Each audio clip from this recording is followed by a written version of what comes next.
Welcome, friends, to the Enduring Gifts of Marvin Gaye podcast. Brought to you by your 26-year listening veteran, Jessica. Join me as we celebrate these enduring gifts, the songs of Marvin Gaye. In each episode, I will share insights about the music and recount life experiences tied to it.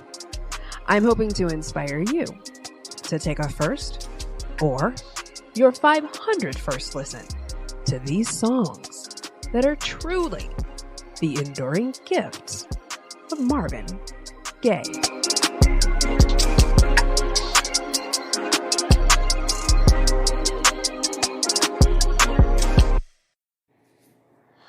Oh, ho, ho, Jills and tricks.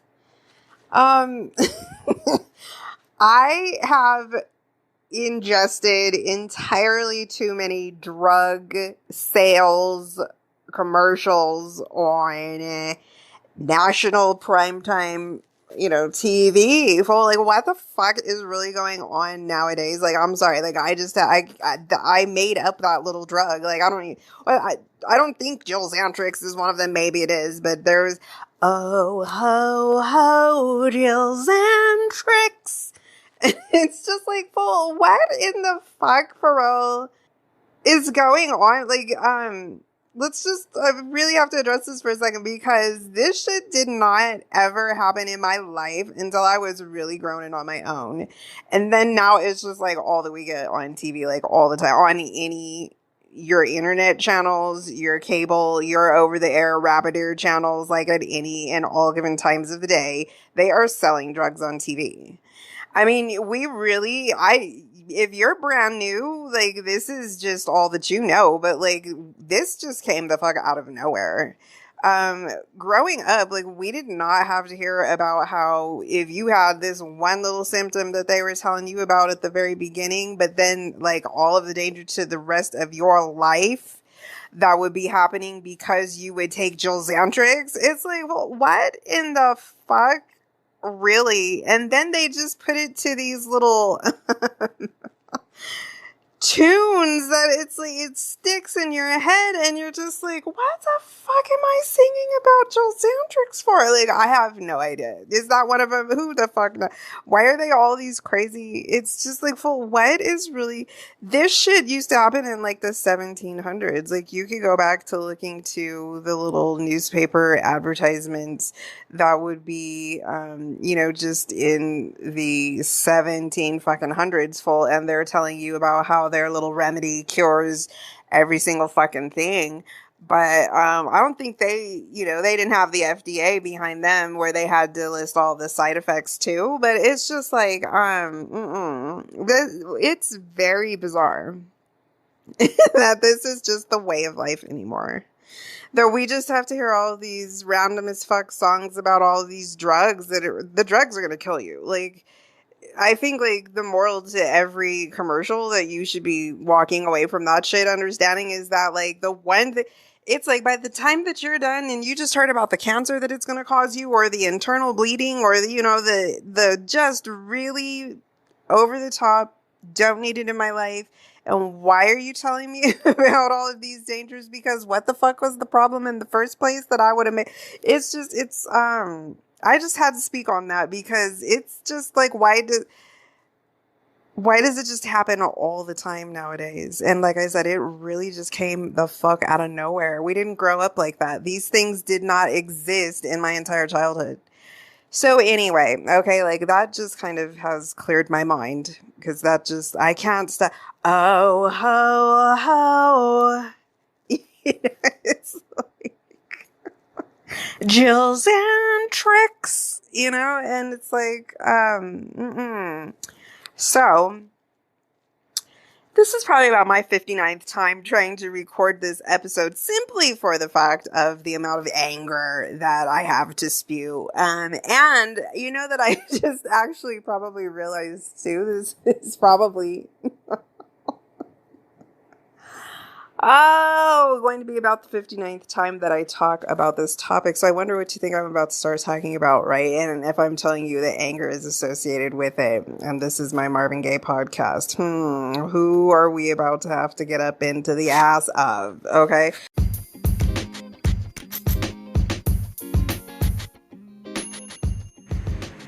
Hi, let's talk quickly about Anchor. It is the easiest way to make a podcast. It's totally free. They have creation tools to allow you to record and edit right on your phone or computer.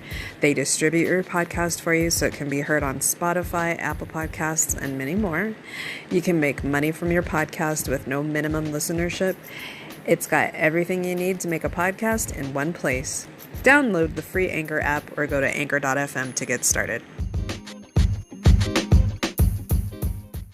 But I found something very credible to include just now.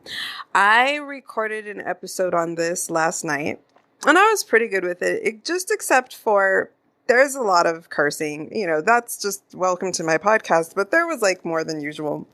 And I have to be careful with that when it gets into addressing the specific person, right? Like I think, actually, let me just shout it out right now. Like, I'm going to experiment with this. Like, I think I'm going to add silences. I think the places where I'm not going to be able to control myself and I'm just flipping the fuck out, like I said, getting all the way up into the ass of this fool, I'm going to just, for you, like, I'm just going to put in some silence. And then we'll get back to... So like the foullicities, I'm going to put silence over it, but I'll don't get it. I'm going to be expressing it and saying it and getting out of me, but I'm going to make it silence for you. So why am I here? What has prompted all of this afresh and anew, Jessica? In our last episode, right? Like, I'm signing off and I'm telling you guys, you know what? Like, there's just, for some reason, I really have not shown the project Midnight Love. I know that I think we refer to that just as sexual healing. The name of the album is Midnight Love. And I haven't shown it enough respect. You know what I mean? Like, we need to have an episode dedicated to it. So then that just kind of is a little nugget in the back of my mind now, right? And so at a random point from there, I get into the booklet for it because the little phrase that I've thrown out to you guys over this year and a month now, right, is that Marvin Gaye was a percussionist. And I really wanted to get into the musician credits on that project to see the degree to which was Marvin a percussionist on that project. And lo and behold, yes, he really, really is on that project. I am grabbing the booklet right now and I'm going to get some light and even the flashlight, because here's kind of what I would prefer this episode to consist of, which is just honoring Marvin Gaye, okay, and talking on the little intricacies of Marvin Gaye's project. And I am seeing this fucking recording device. I would actually tell you too, the episode that I recorded last night, I was not good with once I was listening back to it, because this little fucking recording device was flashing in and out every single fucking word that I was saying. It was flashing like that, and that's the way that my voice sounded. And so this little piece of shit, I don't see it doing that right now. So hopefully we're going to have a better end result than what it was last night. But let's do that right now. That's what got me into this booklet a couple of weeks back, like really a couple of weeks ago now, since I did the last episode. Just that little, hey, I say that to you guys all the time, that Marvin Gaye was a percussionist. And I opened up this booklet, which I purchased the year that I was 19, a sophomore in college, living in that apartment that I went into great detail about to you guys in that last episode.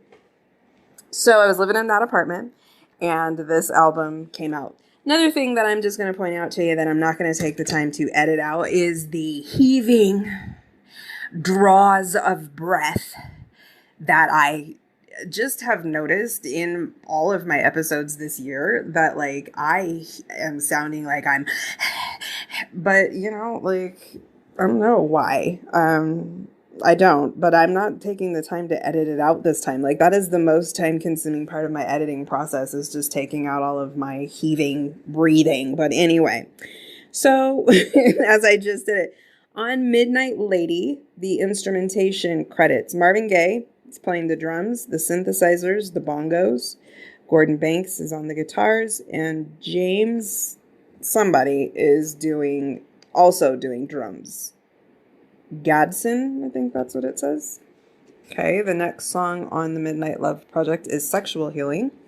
So not only we'll just listen along here, but not only are we going to see that, yes, Marvin Gaye was a percussionist, but it's like, fuck, Marvin Gaye is also like the one man, those little street performers that, like, who's ever seen this? This is also like something from the 1700s or whatever. But, it's like the person in like really old ass movies where they've got, they're banging the drums and then they've got the little foot organ and they're doing all of this stuff. It's all hooked up to them. Well, it's like Marvin is his own little one man,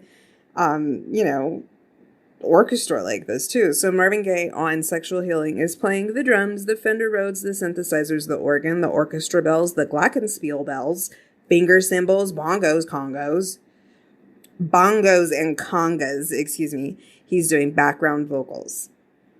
Gordon Banks is doing the guitar background vocals. Harvey Fuqua is doing background vocals. Rockin' After Midnight, Marvin Gaye is doing the drums, the Fender Rhodes, the synthesizers, the vibes, the orchestra bells, the finger snaps, bongos, tambourine. Gordon Banks is doing the guitars. Joel Peskin is doing alto and tenor sax solos. Until tomorrow, Marvin Gaye is playing the synthesizers. Gordon Banks is doing the guitar and bass and drums. And Bobby Stern, is doing the tenor sax solo. The next song, Turn On Some Music. Marvin Gaye is playing the drums, the Fender Rhodes, the synthesizers, the vibes, the orchestra bells, the glockenspiel. I love that. What the fuck is a glockenspiel for? But it's like a legit, credited a little instrument on here. It's some type of a little small bell, right? Like I absolutely have no idea, but it sounds like very old school European, like very like Switzerlandish. I have no idea what that is, but Gordon Banks is handling the guitars. So the next song on the project is Third World Girl. Marvin Gaye is playing the Fender Rhodes, synthesizers, bass synthesizer, the organ. Bobby Stern is playing the harmonica solo. Gordon Banks is doing the guitars, bass, and also drums. Joy. Marvin Gaye is playing the drums, Fender Rhodes, synthesizers, bass synthesizer. Gordon Banks is handling the guitars and bass. Bobby Stern does the tenor sax solo. My Love Is Waiting. Marvin Gaye plays the synthesizers and the organ. And Gordon Banks does the drums, guitar, bass, and the Fender Rhodes. Gordon Banks writes that song as well. That's the one song on the album that he standalone writes. So I'm glad I got that out because, yeah, that's what's important to bring to this podcast. The hidden little nuance gem nuggets of information about Marvin Gaye, his prowess, his musical prowess, his musical skills that we may have just always been sleeping on. So that was every single song. Marvin was playing 90% of all of the sound that you hear on every single song. So that's a new perspective to have as you go through the Midnight Love Project. I wasn't aware of it. Just like I said, after I recorded the last episode, Marvin Gaye was a percussionist, occurred to me. I needed to just confirm it on this project. I know that I've looked at it, as we've gone through the project so far, but it was just like, I'm thinking I'm probably going to do an episode on sexual healing. Let me look at that. And that was very, very eye-opening just to see, good God, not only like, yes, but it's like just the fucking about every sound that you're hearing aside from guitar and some legit horns is Marvin Gaye creating the sound. So let's get into what is the instrumentation that he's working with to do that. So what I just read was this random little article on the internet. Well, actually came across two random little articles on the internet. One was very poorly, just too overly scholarized.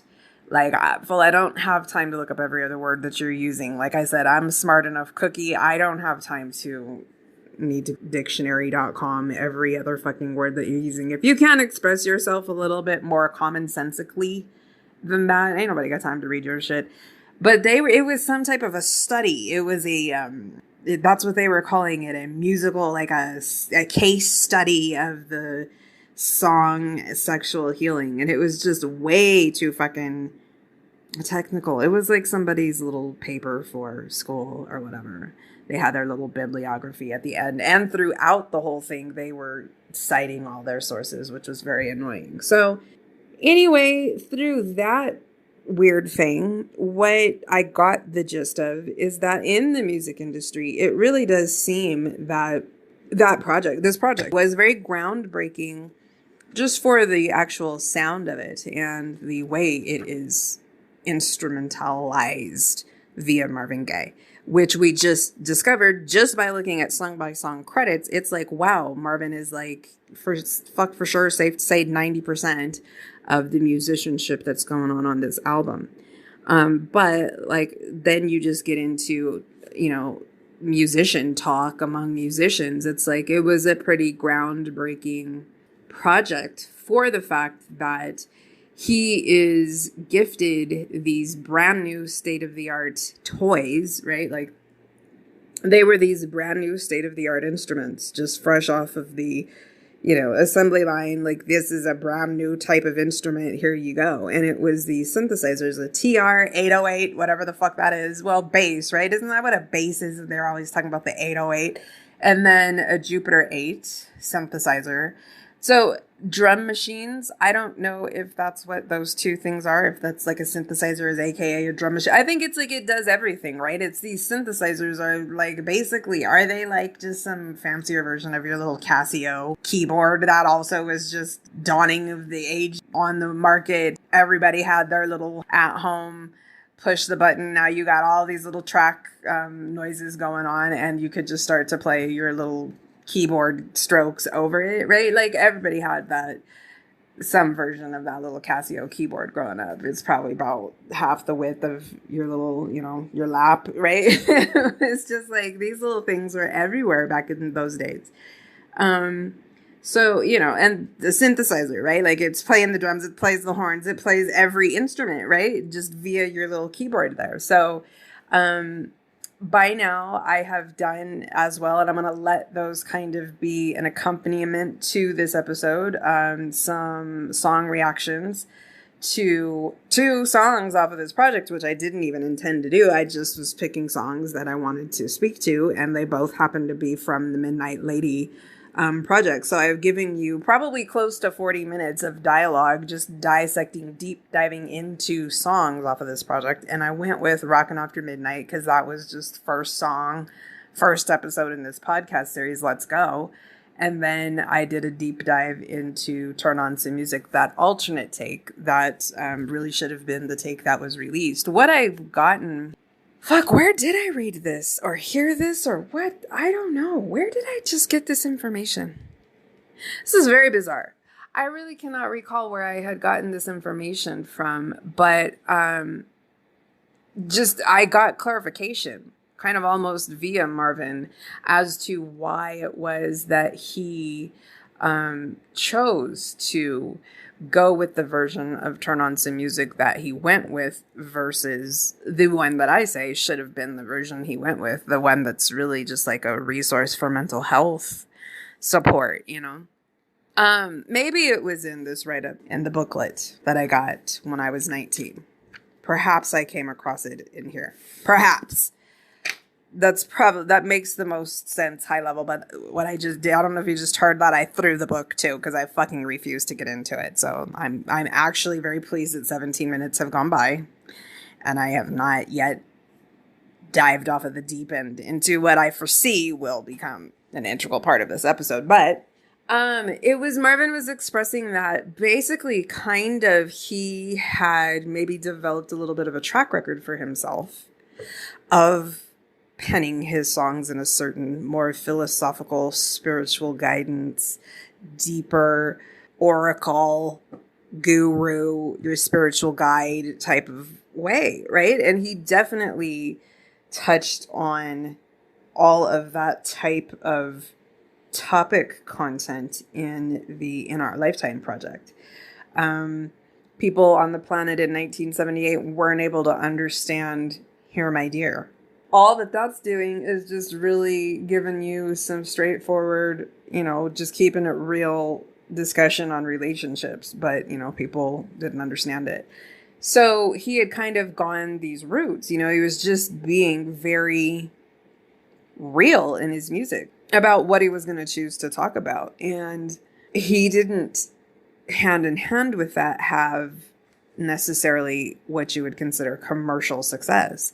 Right? It's like he had a string of projects like that in that decade of the 70s. And suddenly Here My Dear doesn't land that same way. But yet look at what his content had just been. And then his next project, he tries to start out with a version of the project called Love Man, where it is going to be this more funky, of the time sounding content, not just the sound, but the lyrical content, right?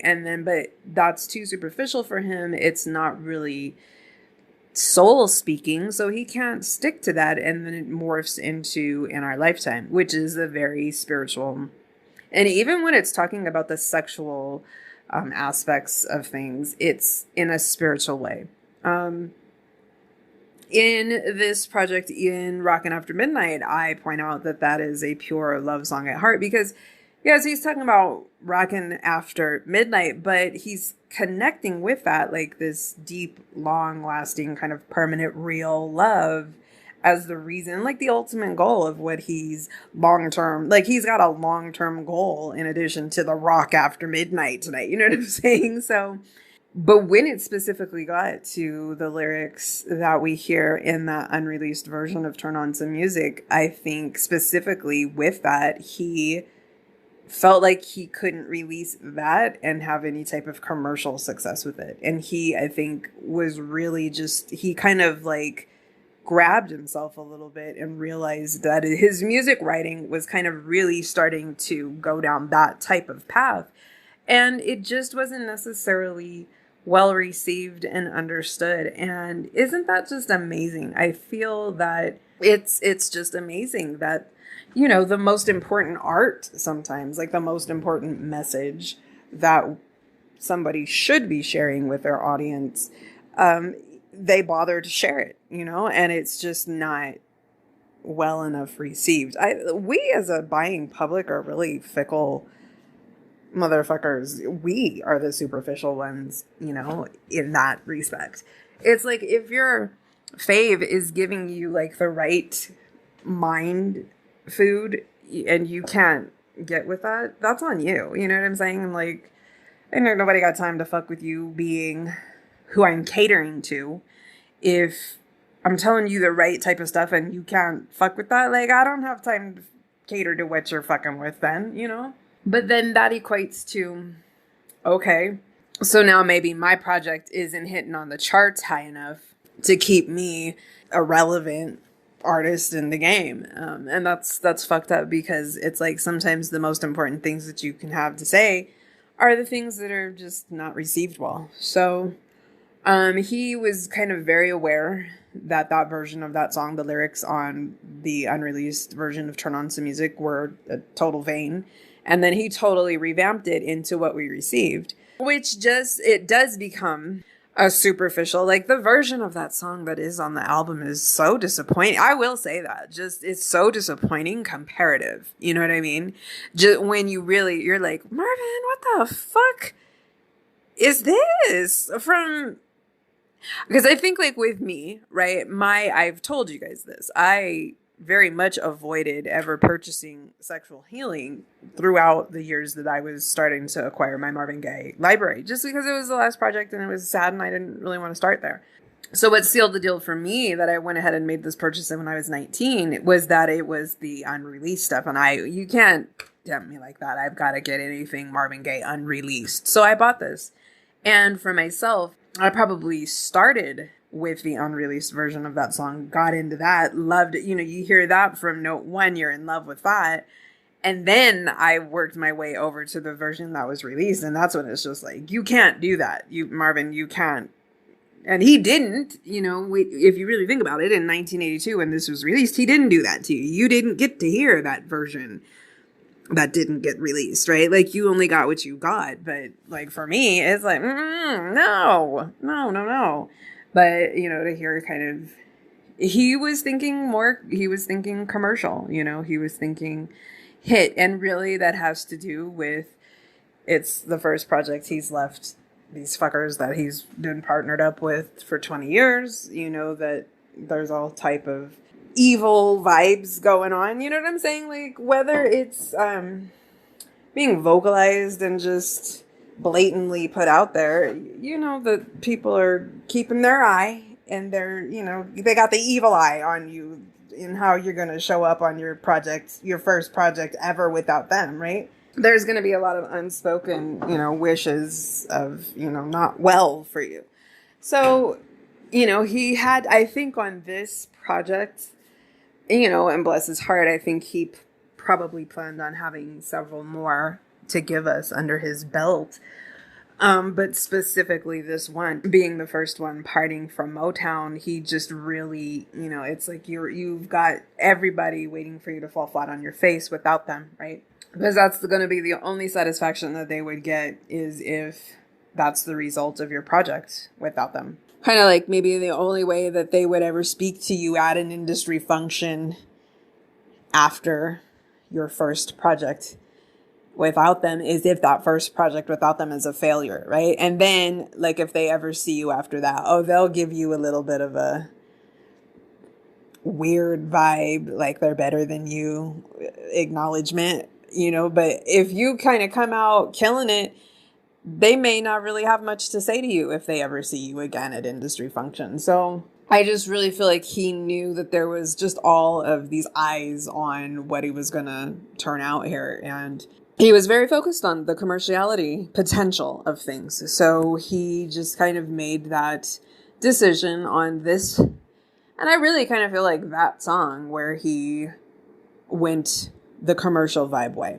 So let's see what else is going on with this whole entire process. Well, let's get a little bit of the background story, right? So I find out for myself this documentary that I have referenced to you guys several times on Kello, that I myself have this documentary. I remembered it and I wanted to pull it up. So I'm in YouTube and I'm searching Kello documentary on Marvin Gaye. And of course, that's not bringing up any results because Kello didn't create that documentary. They just aired it. And so when I was getting no results there, I was like, damn. Now I know when I saw it on Kello, that wasn't the first time I'd ever seen that. Fuck, I have that documentary, huh? And so then I just go through my own DVD collection and I pull it out and it's like, yes, this was my Christmas present. And I looked at the back cover and it was released in 2000. So probably in 2004, I was given that documentary by my sister.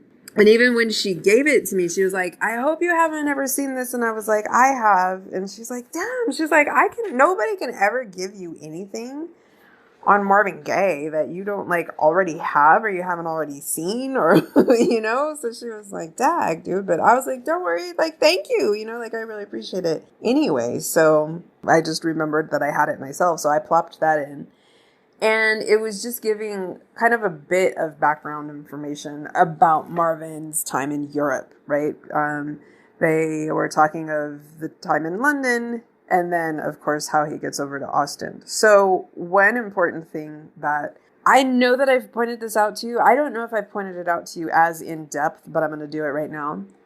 This doesn't really have anything to do with this project, but the Midnight Love project, but it was in that time frame. And like I said, the backstory. So it is that very scandalous, very like, let's just throw out some salacious on Marvin Gaye, right? Which I hate. And I've told you, we don't do that. But like, if we're going to address shit like that, it's going to be to debunk it. So it is when Marvin Gaye was over there, he stood up the princess or whoever that bitch was, right? Like, I don't give a fuck about titles and up to being a prince, princess, queen, king, whatever the fuck, right? So, but that's this horrible, just bad thing for Marvin's reputation, right? He made this bitch wait. And then everybody throws in their little 2 cents of why that was, right? Oh, because he was all strung out and he just was an irresponsible performer like that, and his stage fright and all of this shit all the time, right? So in this documentary, they have this dude who was a player in that concert that night, and he had been a player on that tour. So that concert that night was the final show of that little tour. And that would be the final payment being due. Something tells me like some of the money had to have already been given up front for this tour, but then like final show, final payment. And so this musician guy says all the musicians and Marvin, they're down in the lobby of the hotel where they had been staying, and they were supposed to be met by the concert promoter. I believe they were saying that this guy's name was Jeffrey Kruger. Now, I've heard that name a lot in reference to Marvin Gaye at that time frame. And so I don't want to get that wrong, but I believe that they had flashed that up really quick on the screen, shown his picture, and it was Jeffrey Kruger. So this, whoever it was, like if it wasn't, like since I can't be positive, I don't remember, and I'm not going to take the time right now to go look. Whoever the promoter was for that concert, stood Marvin Gaye up that night. And so he did not give Marvin payment. Now, like I said, something tells me that like upfront payment had already been given. I don't think Marvin would have waited until the final show of that tour to get all of his money. But whatever money he was due that night, he was waiting to get that money before they would have gone on stage. So that's what they're doing. Like they're standing there in the lobby of this hotel waiting for this motherfucker to show up, and he's not coming and not coming and not coming. And they're getting later and later and later for this performance. And so finally, the musician says that Marvin is just like, fuck it, let's just go do this show on good faith. Afterward, I'm going to try and find him, track him down, get everybody squared up. Because what did he need the money for? To pay his people, right? To pay his musicians. So Gordon Banks is also a part of this. They're of the documentary and that show that night. And so then they switch over to Gordon, and Gordon says there were like 30 musicians, right? And so that motherfucker, the promoter, does not show up to pay the last part of the money after they do the show. So yes, by the time that they finally get to the fucking auditorium, I guess this bitch, because she thinks that her title means something that makes her better than you. So how dare that she have to be made to wait, and so now she had left. But he comes and he does the show anyway, right? So what happens is, Gordon was saying, he's the one that pointed out there were like 30 of them. And he said like three or four at a time, they got flown home because Marvin paid out of his own money that he could scrape together to start sending people home. They were stranded. He was like, we were stranded. And the way that people got home is 3 or 4 at a time. Marvin used his own money to send people home. So that was the reason, though, for that. And that's what I just am always going to try and drill down to, is like, what's really going on? Because, you know what I'm saying? Like, of course, I've revealed myself throughout this podcast. I'm going to always, like, pretty much 100% bias toward Marvin. You know what? As fan number 1, that's my fucking job, bitch. You know what I'm saying? Like, I proudly do that. So anytime that somebody is just throwing out their little talking shit story on Marvin Gaye, it's obviously going to put me inside of my feelings, rub me a really wrong way. And then just because you're saying some shit like that and it's not going to really resonate well with me, that's going to make me want to find a contradiction to what the fuck you're saying. Perfect segue now into why this is the 59th time that I'm trying to record this episode. So I look up those musicianship credits, I record those couple of reaction videos, and then I'm like, you know what? I'm going to do an episode on the Midnight Love Project. Let's go. I get back into the book, right? And I just have to skip through way too fucking many pages before I can kind of just get to the song lyrics and the musician information at the back. And I'm like, fuck, that's a lot of write-up here. But okay, it is actually 12 pages of write-up in here from Ritz. Ugh, and I went down the rabbit hole. I did this to myself, but I'm actually on behalf of Marvin Gaye. I think like that's what I'm going to dedicate this episode to now. So for the rest of this episode, I dedicate this to the honor, the legacy, the glory, the genius, the mastery, the pricelessness of Marvin Gaye, okay, as an artist. And as I mentioned a couple of minutes ago, therefore, as fan number one, it is my job, therefore, to debunk salacious, hater-istic, bullshit-tinged, deliberately perspectivized, perspectivized, little talking shit offerings that anybody wants to run their fucking mouth to offer up to you as the sole source of information on Marvin. And, you know, if, therefore, as fan number one, so like, let me explain what goes along with that. That's a fuck of a lot of knowledge just for all of my own personal study that I've done over years on the man. Okay. And so like, when I just said that a few minutes ago, that like, if you only want to offer me kind of a talking shit glaze on some type of the topic on Marvin, the first thing it's going to do is offend me and put me inside of my feelings. But kind of because it's going to spark that reaction in me, it's going to prompt me to look into how I can contradict you, but kind of almost more than I really have to dig deep. I may already have the knowledge of the shit that can contradict what the fuck you just said. So, that's part of 27 years of gathering information. So, why did I read this? Why did I read this? I can tell you that a couple of weeks ago when I read these 12 pages, guess what it was the first time that I read it. Because I did honor and respect my intuition and my gut instinct knowledge of the character of David Ritz at the age of 19. And I did not read these pages when I was 19, when I got this fucking book. I didn't do that to myself. Because as I've mentioned it, and I did say this, I kind of said it like hilariously in the episode I recorded yesterday. Maybe I'll find it and, you know, blend it into here. But, you know, it's basically like, that's what you do. That's what you get. If you open your booklet, you're all excited. You just skipped home. You just got your new Marvin Gaye re-release. Opened up your booklet, started to read. Now, by the time that you get to putting in your disc and pressing play, you're like all dejected on your man. Like you're just wrecked. You're dejected. You feel conflicted. You feel mind fucked. You feel like you don't understand who your fave is anymore. What is really going on? All these just really bizarre little tidbits of information that you were just given, and push play. You know, it's like, by the time that I was 19, I had gotten to, like I said, I was honoring and respecting my gut to know that I don't need to do that before I just start to listen to this music. Okay.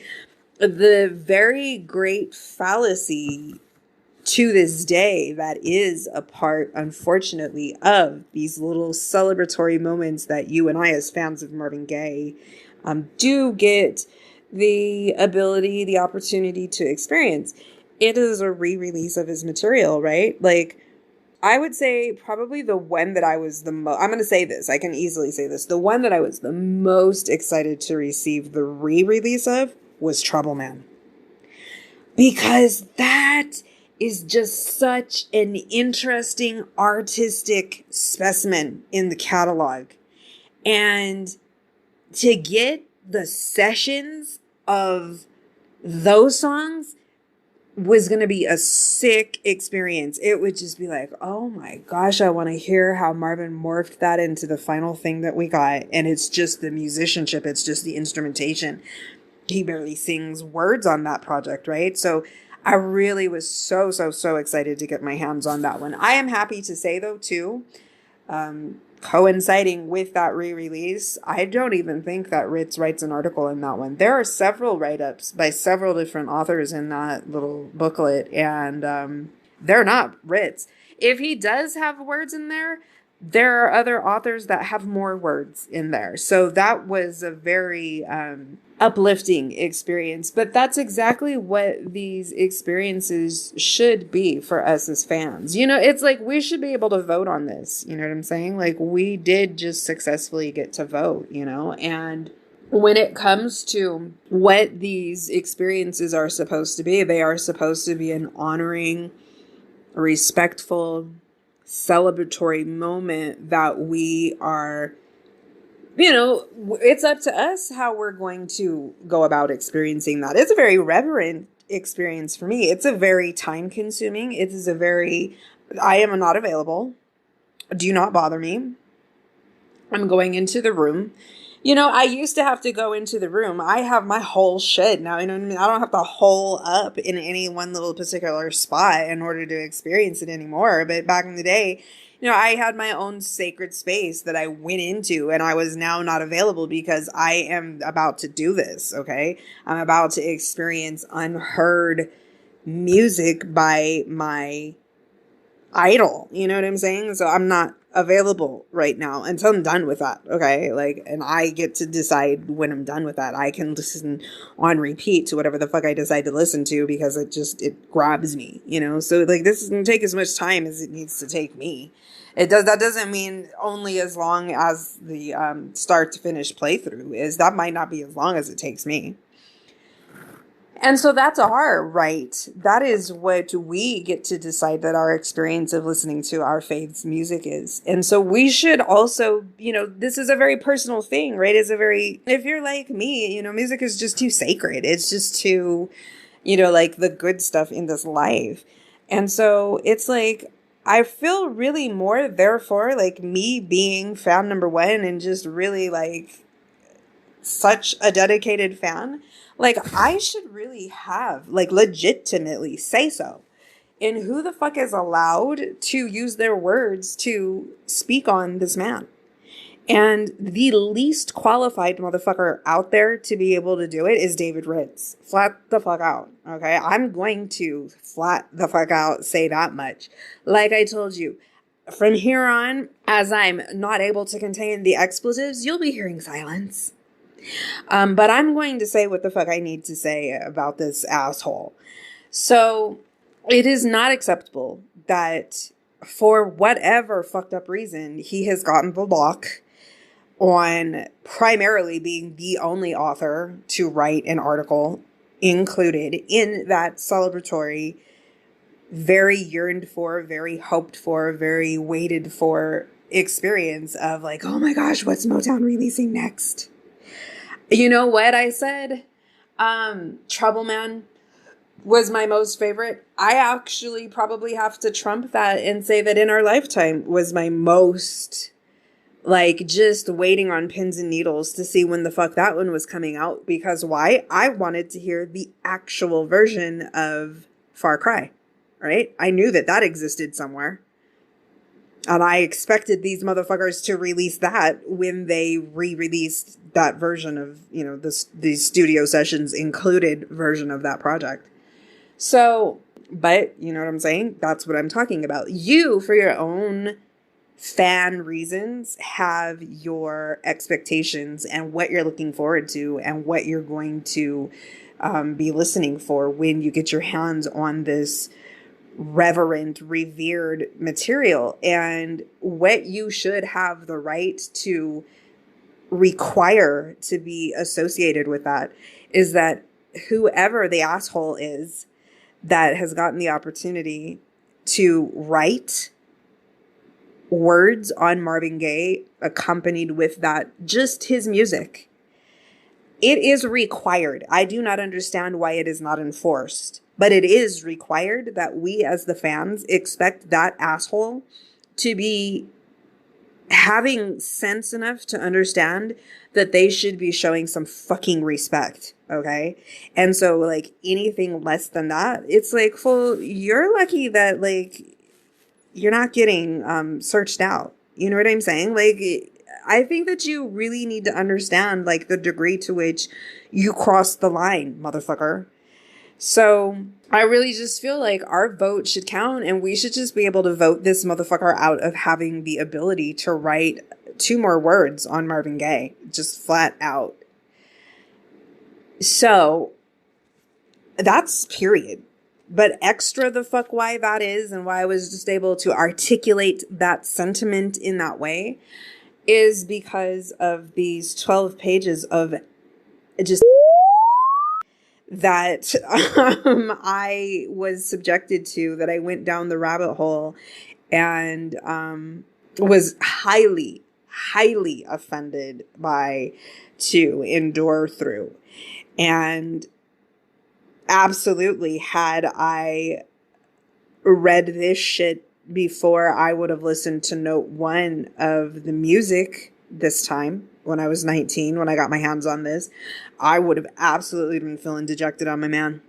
I would have been feeling very, very, very badly about Marvin. I would have been feeling that actually Marvin would be feeling embarrassed that I was about to be listening to his music, actually, is the intentional effect that David Ritz is trying to have on you to get his words in front of Marvin Gaye's music.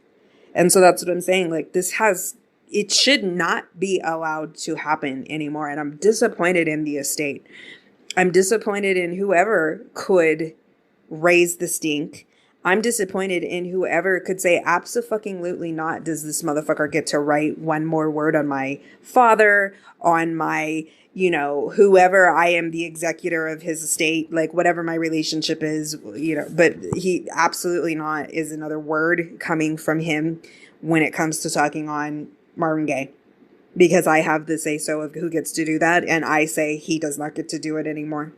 Like, shame on whoever is not doing that. And I just am going to further add shame on John Gay again for writing her book with that. Because just to further, I'm not done with that. There's too much tinge that goes on throughout that book too, where this bitch is actually... I was thinking of this the other night. It's like, yeah, I just said that. This bitch is like forgetting who the fuck in context to Marvin Gaye that she was, whatever.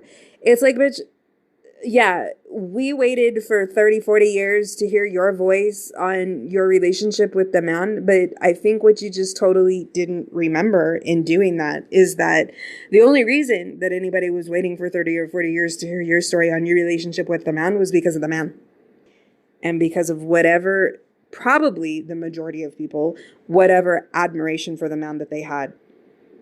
And so in segments of your book where you take the platform and you are bragging about fucking people, not Marvin, when you were married to him and with him, and you offer, like, coming across as bragging, observing the damage that you were doing to him and using the completely from perspective of David Ritz kind of psychological twist on, Marvin was doing this and that to himself. And why was Marvin doing this to himself? Why was he allowing me to just like fuck him up like this? And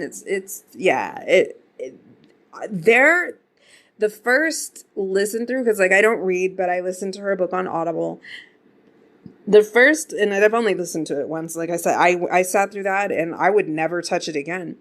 The read through on that left me so disgusted that she had the nerve to show up for the first time in all of these years, right? This bitch has always made such a big deal about how everybody has always spoken for her and nobody's ever bothered to reach out to get her direct version of the story. And so she holds and holds and holds and holds and holds that, teases that for decades. And then when she finally does take the platform, she did it in the way that she did. It just disgusted me. Once I get into doing this podcast is the first time that I actually am touching the hard copy book, because at the exact same time I bought the book too. I just didn't read it. And so I'm touching that book for the first time, and that's the first time that I see on the cover that fucking David Ritz is her co-author on that book. And so every single part of the way that shit was written, or the way that the words were put together, and the intended effect of mindfuckability, talking shit and down on Marvin Gaye, that was intentional. Like, it landed the way it was intended to. And so shame on her. Absolutely shame on her.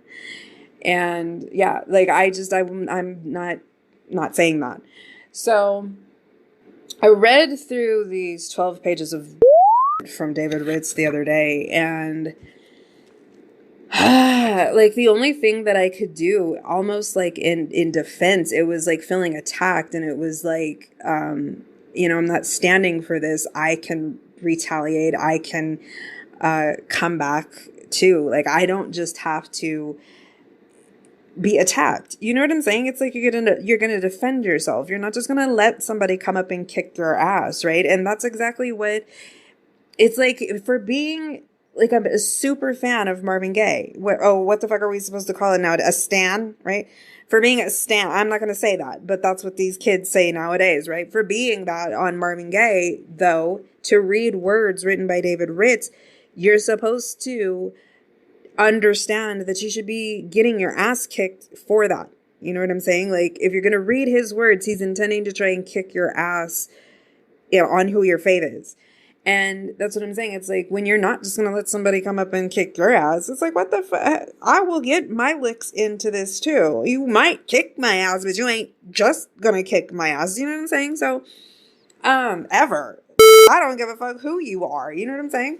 I will get a lick into this shit.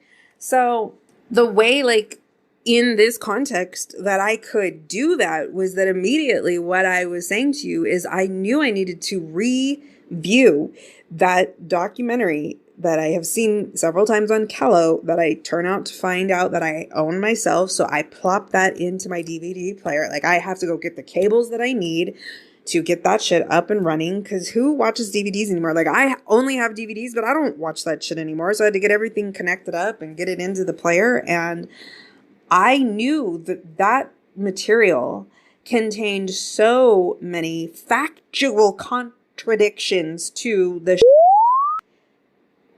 that David Ritz with and threw into this little booklet as if it was your gospel and the only perspective that you should think you can have, bitch, on Marvin Gaye. And that's where it's just like, abso-fucking-lutely not. I'm not the one. I am absolutely not the one.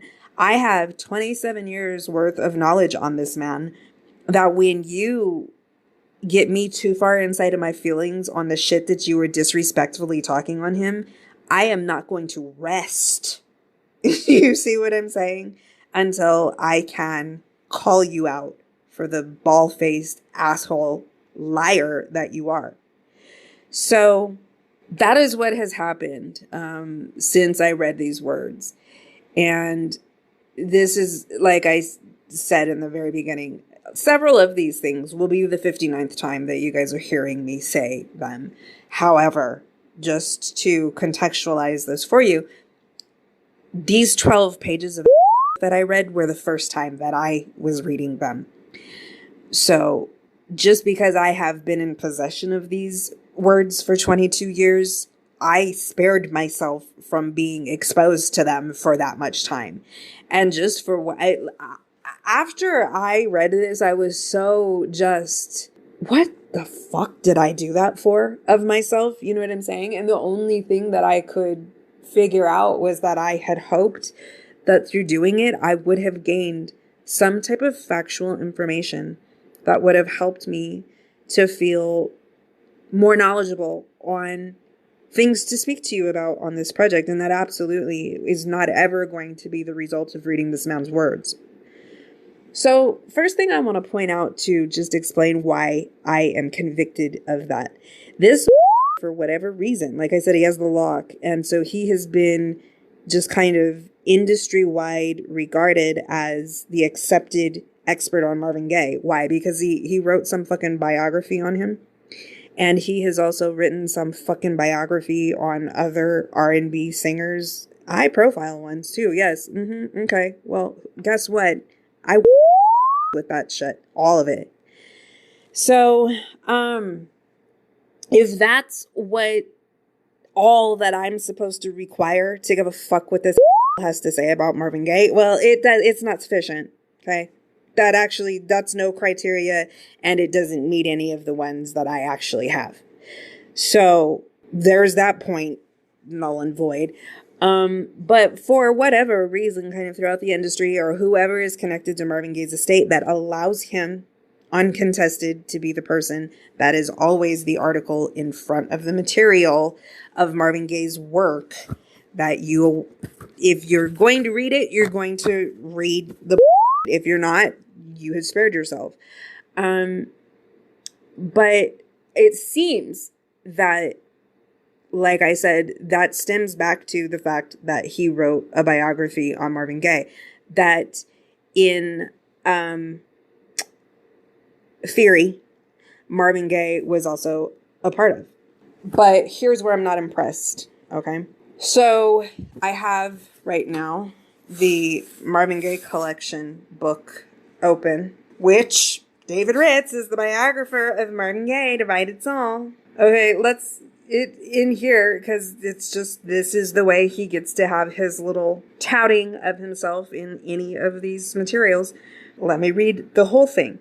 David Ritz is the biographer of Marvin Gaye, Divided Soul, Ray Charles, Brother Ray, and Smokey Robinson, Inside My Life. His most recent novel is Whatever. So, in this booklet, I know, though, that he does explain when he first meets Marvin.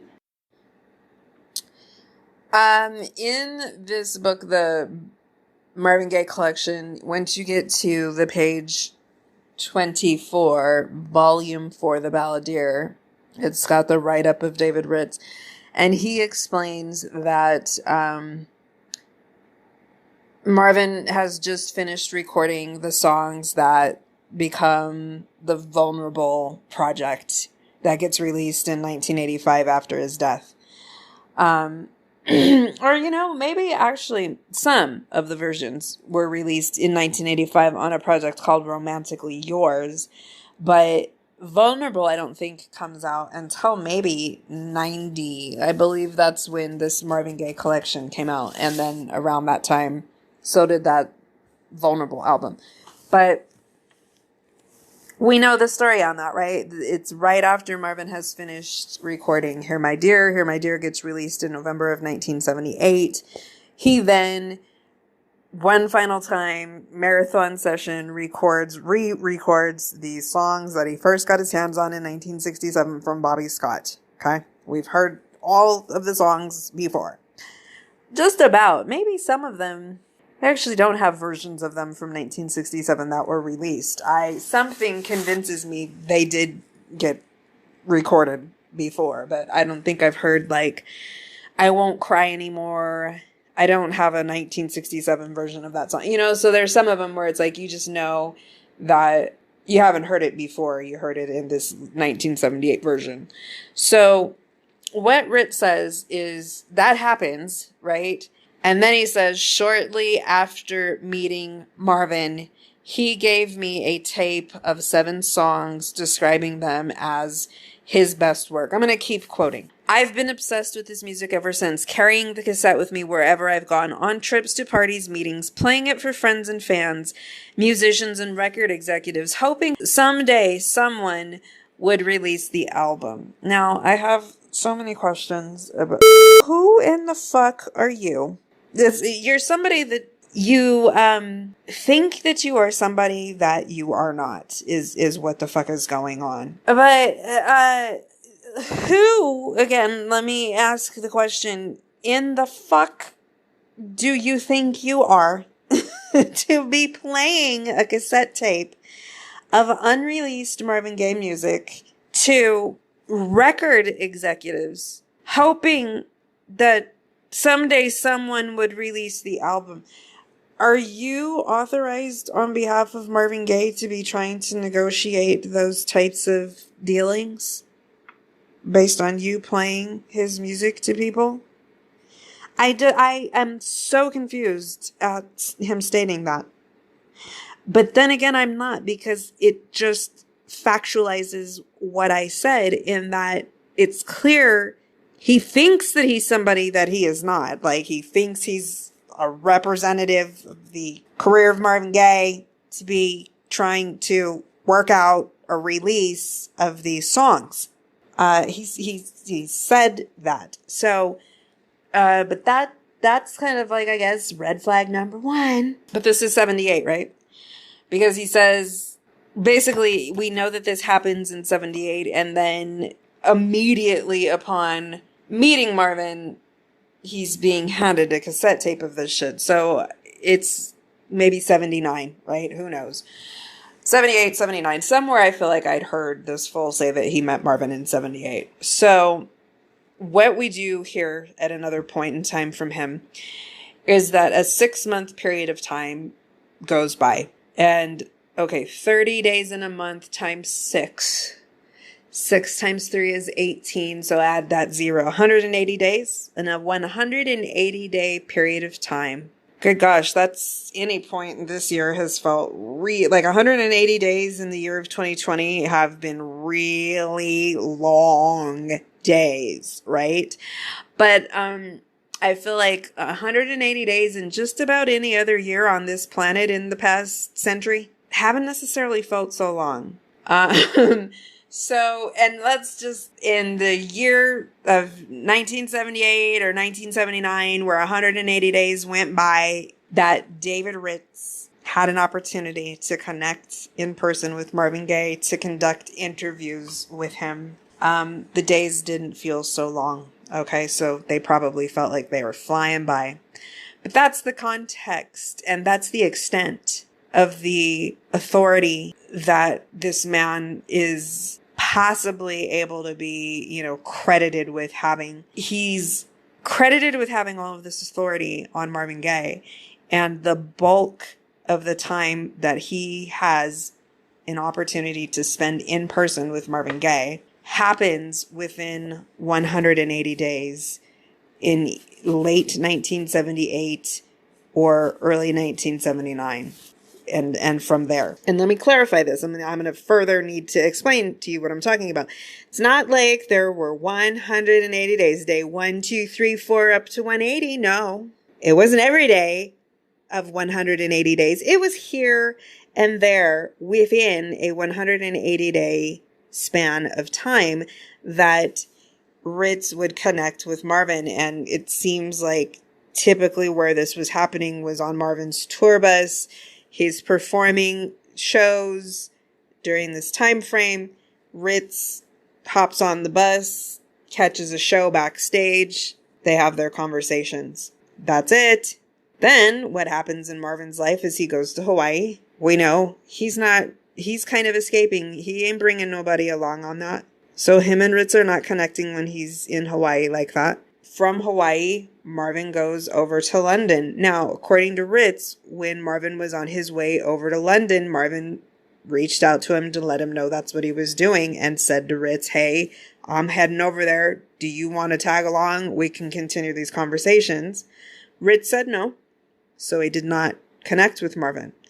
Well, Marvin goes over there and then he just stays in Europe for years. So one little bit in this book, and Ritz had it highlighted. It's in bold, bigger letters, all caps. So a 180-day period from some point in, possibly in 78, if not 79, okay? Here and there, within that time span, they first start to talk. Then Marvin leaves the country. So from some point in 79, now they don't talk to each other anymore. All right. April of 1982. What's that? 3 years later? 2.5, if not 3 years later. In this little 12 pages in Midnight Love re-release booklet, Ritz puts in bold and in all caps, April 1982, I wasn't sure what to expect when I arrived in Austin. Let's discuss how he's arriving in Austin. What did not happen here? Okay, let me give you the scenario that does not surround that sentence. The scenario that does not surround that sentence is Marvin Gaye reached out again to David Ritz and said, hey, David Ritz, I'm in Ostend, Belgium, because who knows that? And I'm reaching out to you to say, hey, let's resume these conversations that we were having for this biography that I would like to work with you on to write my life story. And, so this is where I'm at. I'm over here. Come here. And here's your plane ticket. I'll fly you over. I'm going to work you into my schedule right now. I'm going to make time for these conversations. I'm inviting you over into my space. Come over here to Austin, Belgium, because this is where I am. That's not the scenario that accompanies the sentence that David Ritz wrote when he said that in April of 1982, he wasn't sure what to expect when he arrived in Austin. So let's get the context around how and why he arrived in Austin.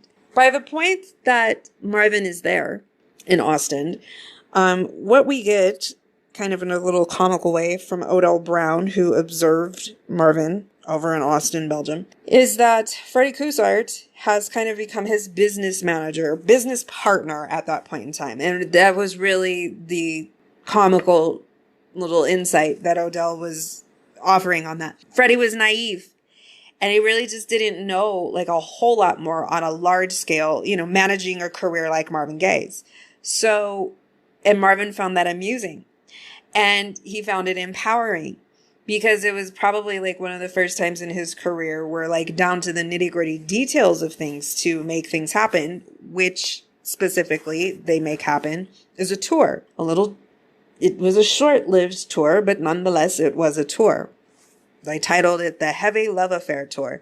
So that's probably one of the first times in Marvin Gaye's career where he's working with somebody to get that going that knows less than he does about the entire process. So Marvin really stepped in and had a lot of say-so about the ins and outs of what was going on in his career. And he enjoyed that. He enjoyed kind of having that freedom and that responsibility, along with just kind of, oh, isn't Freddie precious, right? So, because Freddie was definitely really trying. And I bet you, like, what was happening for Freddie is that these were the learning experiences where now he knows how to do that thing, right? So, it seems like also what happens by this point is that a lot of the business dealings of Marvin Gaye's career are kind of being communicated through Freddie to Marvin.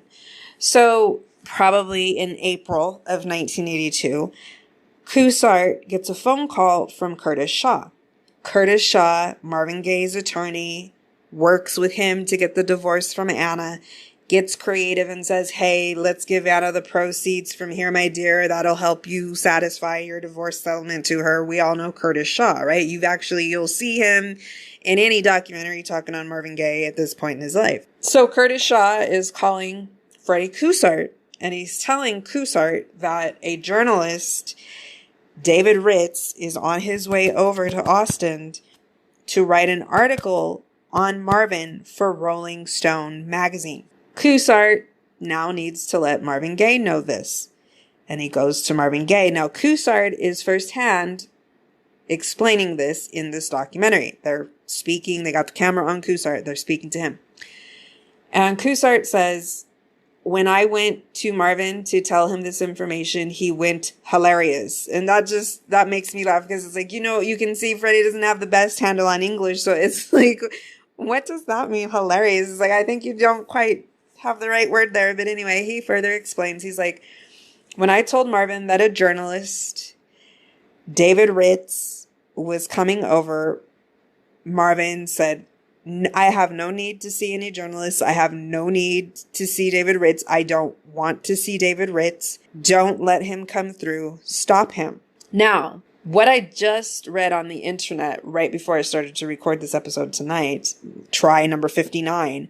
It's not quite that many times, guys, but you know where I'm coming from. They elaborated on that point. What did they say?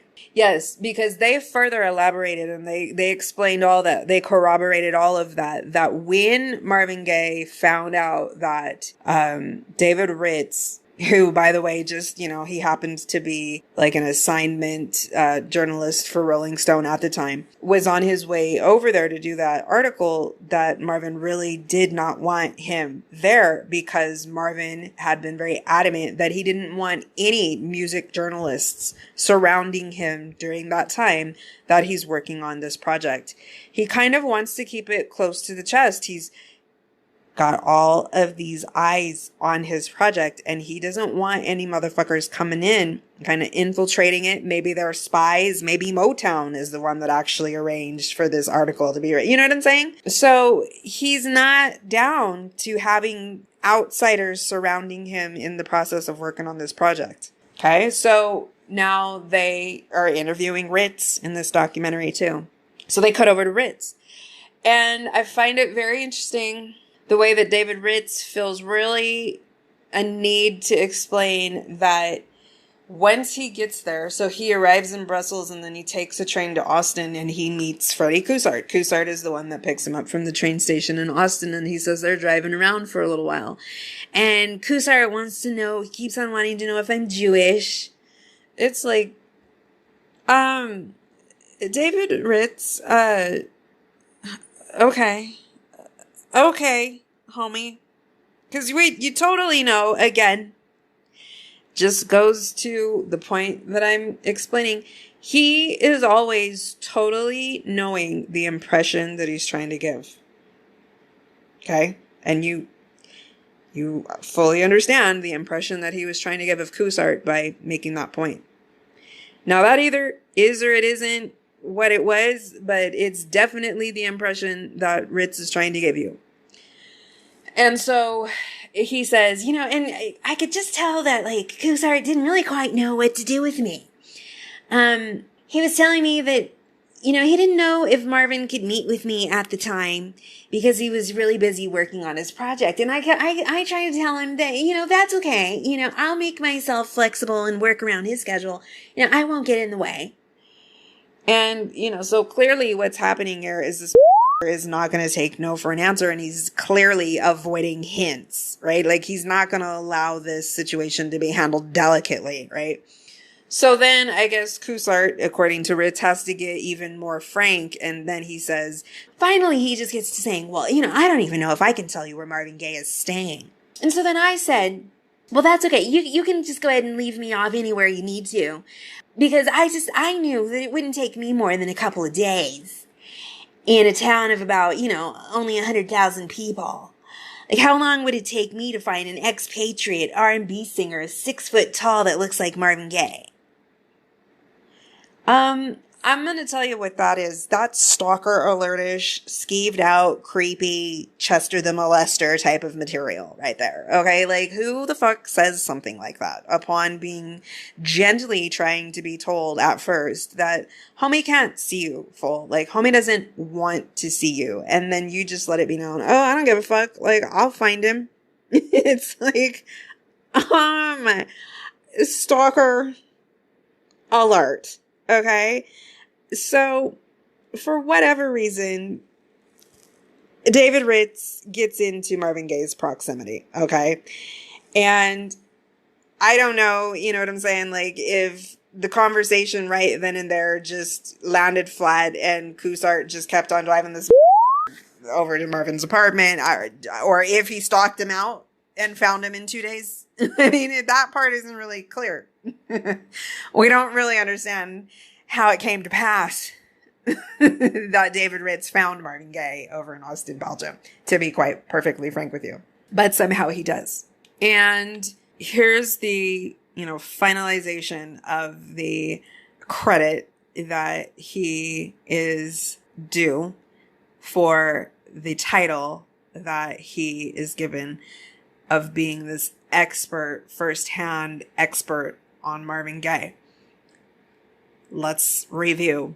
Previously, there was a 180-day period of time that here and there, within that 180-day span of time, David Ritz met up with Marvin Gaye. Not every day, not 180 days, but here and there, within 180 days. And then he insinuates himself into the situation going on in Austin, Belgium. And he has an additional 3 weeks in person with Marvin Gaye. And that is David Ritz's time in person interviewing with Marvin Gaye to get his material for the biography Divided Soul. I'm not impressed. at all. So there's just all of that, which, let me reiterate why I pointed that out. It's like, what is your criteria for this title that you have of being labeled as like the go-to expert? You're the person that's got the lock. You're the journalist that's got the lock on putting the 12 pages before we get into Marvin Gaye's material. Every fucking re-release. Gotta hear from you. What's your credentials? Here and there in 180 days. And then an additional 3 weeks on top of that. Is it 6 weeks altogether? I'm just asking. Throwing that out there. So, I'm not impressed. Just needing to voice my concerns here. So then he's just there in the situation for 3 weeks. And he points out a very interesting little tidbit that I think he's totally seeming to not understand completely applies to him. At a point in this 12 pages, he feels the need to state that by this time, him and Marvin Gaye are friends. Okay. And Marvin's just like a dream interviewee because he provides all of the self-analysis. He basically interviews himself. You know what I mean? And I think like, let's touch on that for a second. In my personal observations of the various published articles, interviews of Marvin, or even audible interviews of Marvin, or video interviews of Marvin that I have come across for doing this project, my take on an interview with Marvin Gaye is that if 5 years later you would sit Marvin down or get him headphoned up or put back in front of him in writing the words that he interviewed on, he'd probably be getting reminded that he said those things. It just seems like an interview with Marvin Gaye goes around the world. Okay. And I love it. But it leads me to kind of suspect that Marvin may have been the type of speaker of his words that he didn't necessarily expect you to be pinning him down on his entire life's philosophies, beliefs, ideologies, and just everything that he was about simply based on a 40-minute, hour-long interview that you could have had with him. I think that he would touch on very deep and around the world topics with you in that 40 minutes to an hour-long conversation. But like I said, I think that 5 years later, if you would represent him with what he said, he'd probably be getting reminded that he said it. Not that he didn't mean it, but probably isn't trying to have you still be holding him to that as his life's little handbook, pocket guide to Marvin Gaye. You know what I mean? Like, something tells me that about him. So there's that. But there's that little twist that Rich threw out there, just like as if it was a fact. By now, we were friends. He's talking about by April of 1982, when he has either been continued to be driven on from the train station by Cusack directly to Marvin, or, as he stated, the other option was that he was let off at the corner, and then he just took the next 2 days and stalked Marvin out. Like, we don't really get the clarification there of how, like I said, it came to pass that David Ritz was next in Marvin Gaye's space. Okay. One way or the other that happened, but we didn't, nobody bothered to really provide those details. Either one was on the table as an option. So, he states that, therefore, kind of based on these very in-depth and engaging and eye contact-full, empathetic Marvin Gaye asking you questions back about yourself and wanting to know your story too, that, good gosh, a dozen people at any given point in time would tell you they were Marvin Gaye's best friend. Marvin Gaye was their best friend, and that's because, though, Marvin Gaye considers me his best friend. It's just, Again, I think Marvin Gaye, very genuinely friendly person. I think that like he just really genuinely did friendly, gregariously have those types of interactions with people. I bet you he was a very generous star to his fans. I believe, and just to put a little bit of Jan's perspective into it, I think that she felt oftentimes that there were just these kind of people around the situation that thought a little bit more was going on than was. And I think, like, to further just elaborate a little bit on her beef throughout the years, that she felt she was never being consulted on things, but yet these other people were, is like because these people thought that they were Marvin Gaye's best friend. And so if you can't talk to her, you could just as easily talk to this person and still be getting factual information. And she seemed to have a problem with that. So I think that, false impressions could sometimes be what people that had an opportunity to speak to Marvin Gaye could be walking away from the conversations with, and not, again, like I said, that I don't think Marvin Gaye was like even intentionally trying to give you that false impression. He's just being himself.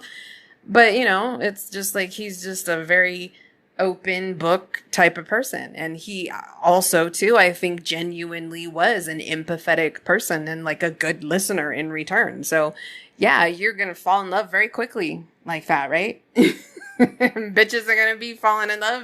Going to be thinking that they are your best friend. That's not necessarily Marvin's fault. You know what I mean? So what I think is just kind of very telling is that Ritz puts all of that in there. And it's like, and you kind of maybe don't see how that exactly applied to you too. Who says that you and Marvin Gaye were friends? Did Marvin tell you that? Just again, these are just 21 questions that I basically have to every fucking thing that you say. So, okay. Let's see here. Let's get into the things that really incensed me, that I had to rely upon my knowledge of the story of Marvin Gaye, as not told by David Ritz. Okay. So here's what I'm going to do. I'm going to give you the moral to the 12 pages of David Ritz in the beginning of the Midnight Love and Sexual Healing Sessions booklet here. Moral to the story that David Ritz wants you to have fucked in your mind, then now go press play on your music, is that Marvin Gaye was experiencing major writer's block, lack of inspiration, struggle and overwhelmment, inability to write lyrics to songs, barely was able to scrape together 40 minutes worth of music, and, just generally speaking, not in good shape as far as his artistry, this stage in the game for himself. Okay? Push play. Enjoy listening.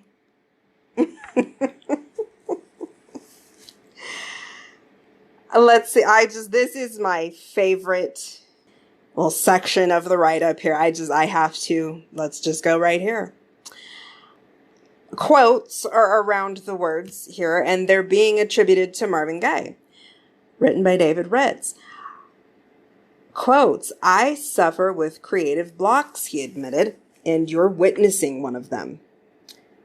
We took long walks through the city, bike rides through the country, ate at Chinese restaurants, and seaside cafes.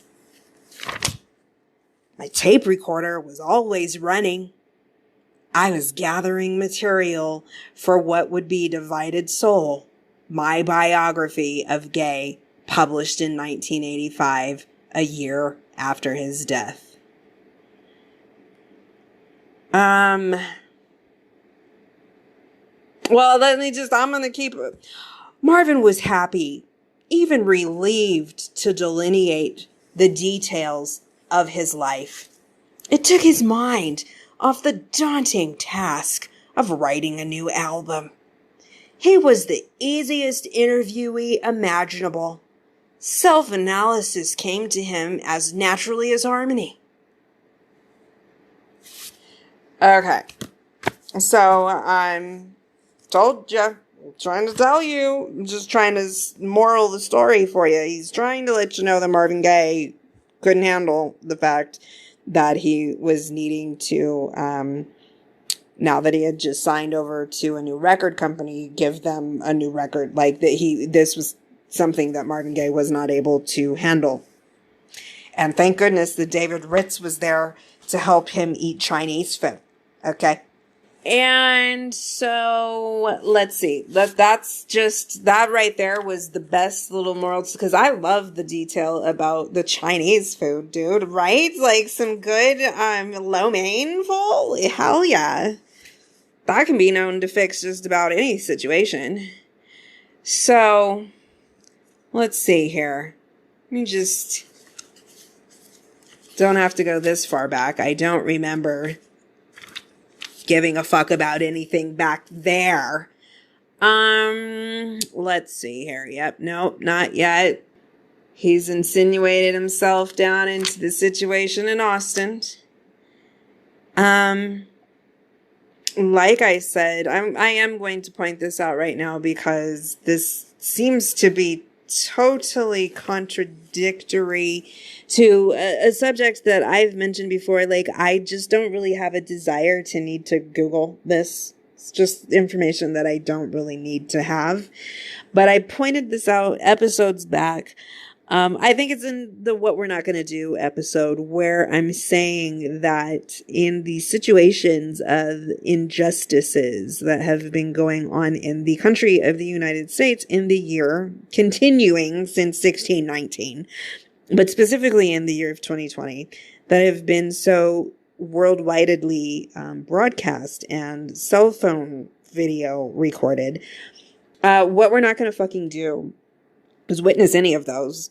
And what we allow ourselves as unentitled fellow human beings, okay, this is what we are not entitled to do, is witness somebody being shot 7 times in the back at point blank range while they're being held by one hand as well.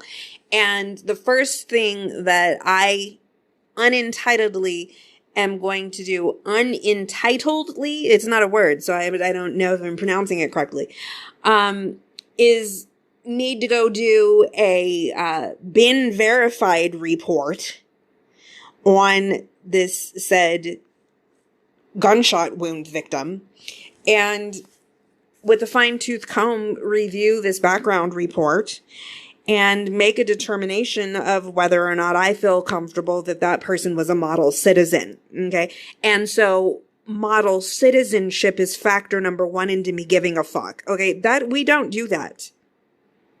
Okay. I think a lot of people that do that, mother and father raised them to do that, and their mama and daddy raised them to do that before them. But fuck all of you that are doing anything like that. And because person to person, human being to human being, we are not entitled to put the value on each other's lives based on model citizenship. Because what is the definition of that even? Okay. So in accordance with that topic, I was able to understand the way that that lens could be shifted over under Marvin Gaye even. And that if in any way we want to not give a fuck about certain things that had to do with his situation, and the justification that we could try to give to ourselves to do that could be the fact that it could have been possible that he may have been the first persons beginning to smoke crack cocaine in this country. Because as I have mentioned, I just don't need to have the information and the knowledge to Google when did crack cocaine make its debut on the planet. But for some reason, somewhere already, anyway, I feel like I got that information and that the year is 1984. Okay. I just really feel that somewhere on like some type of a documentary on drugs, 1984 is the year that like really crack cocaine begins to be introduced onto the planet. Because the only reason that I'm even going to discuss this right now is because we just need to be specific about what crack cocaine is, right? There's different ways to smoke cocaine, right? I guess if you just are going to do that. And so prior to crack cocaine officially making its debut onto the planet, the way that people smoked cocaine was that they freebased it. That is a pure way of smoking cocaine because it's not like breaking down its pureness the way that crack does degrade the purity of the cocaine, right? Like you don't even have to ever have indulged in cocaine, which I have not. And you can know these things because did you grow up in the little years of public school education where they were, giving you the DARE program? What the fuck does it even stand for? I don't even drug abuse responsibility education. I don't even know what the fuck does it stand for, but it was a little program. We used to have a little police officer come in and give us our little DARE lessons. So, right? But like I'm saying, like, I'm just not going to take the time to Google when did crack cocaine officially debut in the country. But there is an actual official date around that simply because of specifically the process of making crack and what crack is compared to freebase. Okay. Like I've explained, freebase is pure. Crack is a much more degraded, less pure form of cocaine because of the way that it is created. They're breaking it way, way, way more the fuck down. Okay. So, but there is an actual factual number to when crack cocaine debuted on the planet. But in this little booklet, bet you were wondering where the fuck. Yeah, let's go back to the book. Let me be clear what I'm talking about here. David Ritz is giving his little take on what Marvin Gaye was about, as he has now brought himself over into Austin, Belgium. Okay, you know what? I'm going to read this because I just saw David Ritz clarifying that he was in Austin, Belgium for 3 weeks. So that's important to attribute to David Ritz. Beginning to quote, twin themes were playing inside his head during our 3 weeks of conversation. The first was healing. He sought relief from the abuse he had inflicted on his body and had begun jogging and cycling on a fairly regular basis, period. I'm not quoting anymore because let me just explain to you where I am in the here. Right before I just started reading that to you is like a paragraph above that bold little all cap sentence where David Ritz has clarified to you that this is happening in April of 1982. Okay. And then Marvin Gaye's jogging on the beach and shit on a fairly regular basis. Now I'm back to quoting. He was still smoking pot and dabbling with cocaine, but had found the strength to put the crack pipe aside before April of 1982. I don't know that that's a fact. Wow, I just really don't know that that's a fact. Like a possible fact on the planet, okay? Like a possibility on the planet Earth before April of 1982. I just legitimately, people, like, it's a small point, but it's still a point. And like I said, I just personally don't really want that knowledge to right now just because it's a quick Google. When did I actually, you know what? The reason too why I feel like I'm using the year 1984 is because I actually do one time feel that I did Google that because I was trying to understand, like, why were people freebasing? Like, why did Richard Pryor's body get burned and shit like that? Because he was freebasing. He wasn't smoking crack. He was freebasing. And so why were there like both things? You know what I'm saying? Like, why was there one and the other? But it kind of definitely seemed like the one got replaced very drastically by the other.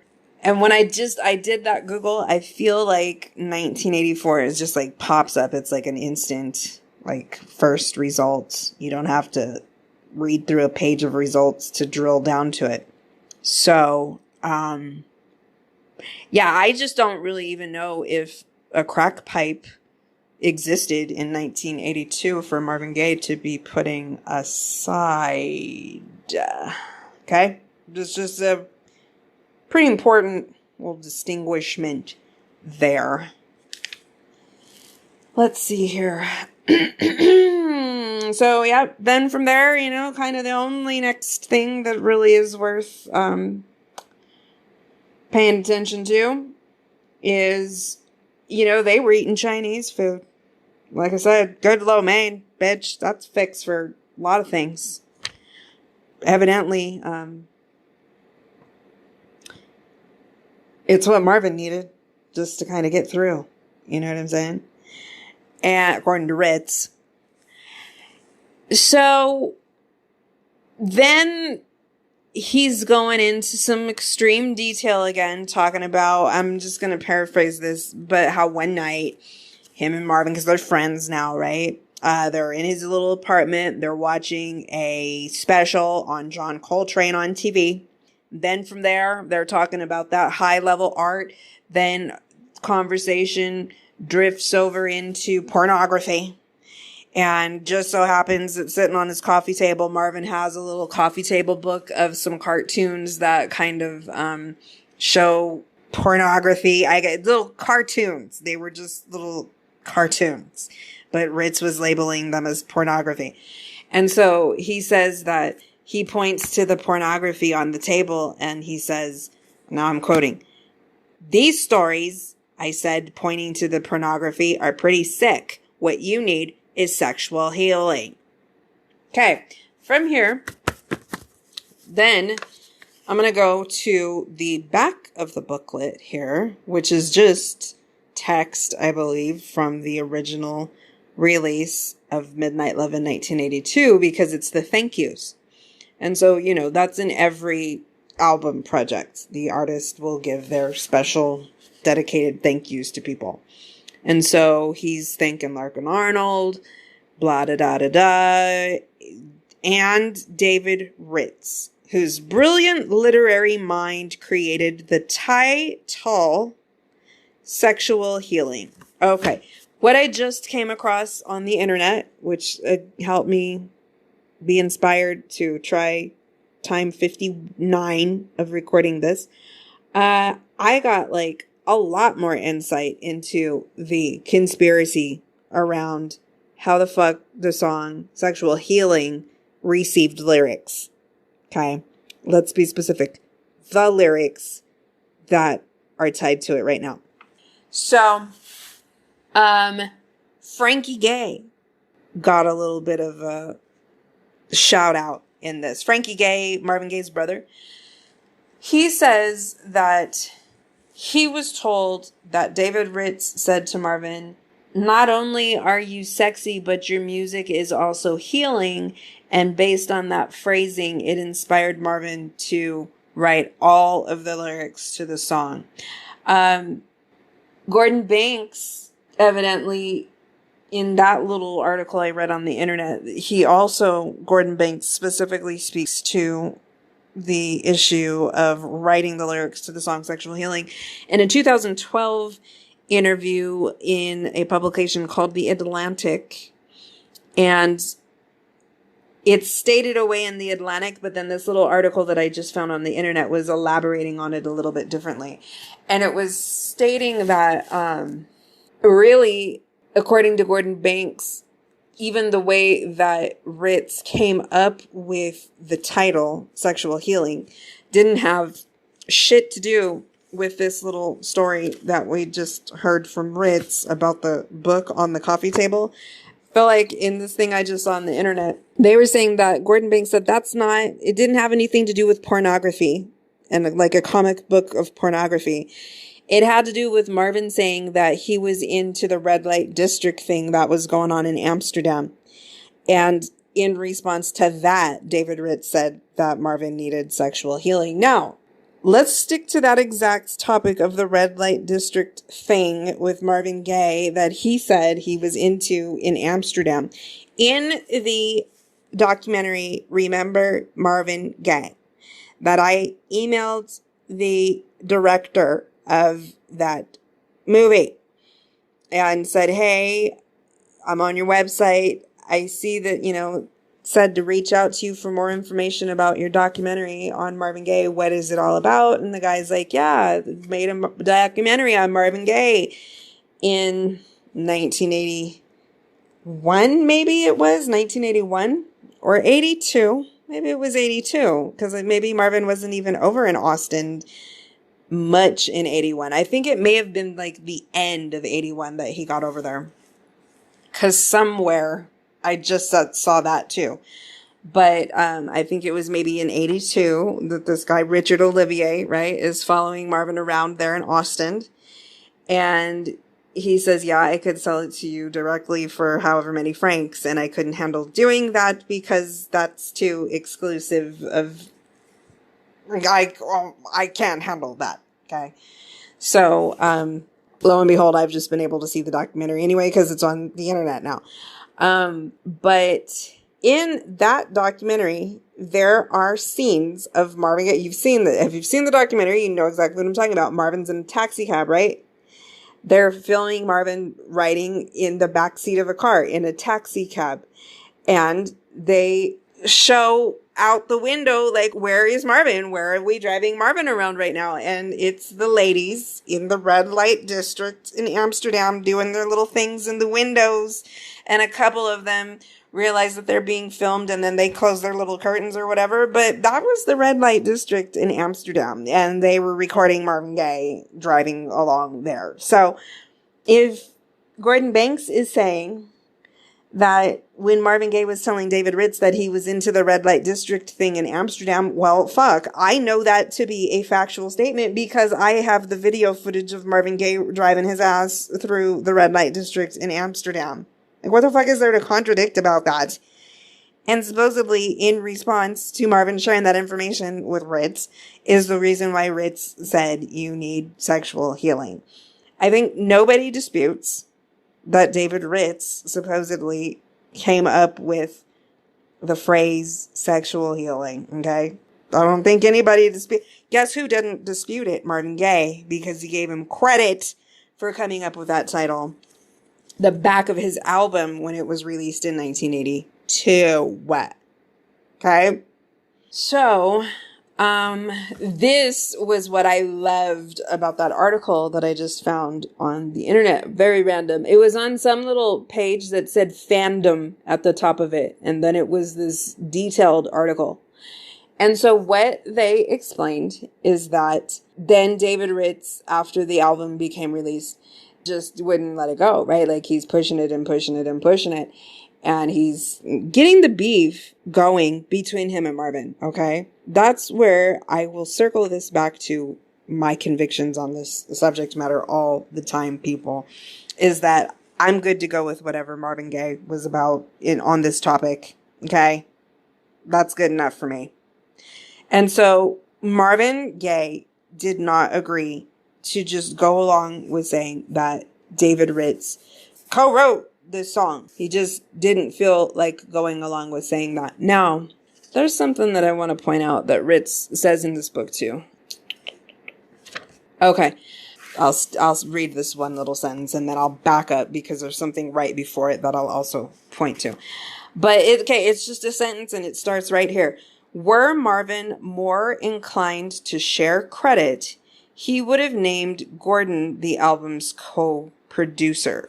Okay? Now, I find that an interesting take because we know that I bias towards Marvin.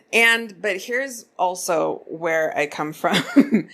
I talk a lot of maybe kind of not so supportive commentary of musicians who bitch and complain about their experiences having worked with Marvin Gaye. Okay.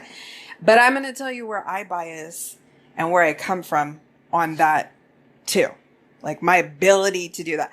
I hope that you kind of just understand like where I come from. Hold on. I'm pouring water. I stated this in the beginning of this conversation with you. Like music is like sacred. Music is just like so important. And I've told you this, it's literally like in my whole entire DNA. My father is a professional musician, okay?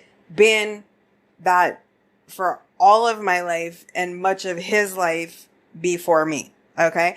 So inside the house with a professional musician, serious about his shit. My dad is also the man that you probably don't want to fuck up his shit when you're on the stage with him. You know what I'm saying? Like, that's not going to be well received, okay? Because there's a reason why we practice. And even, guess what, bitch, though, too? Like, if maybe we didn't get all of our time together in practice before this, when we're on stage, though, it's expected as professionals that we're all ready to go. Did you practice on your own?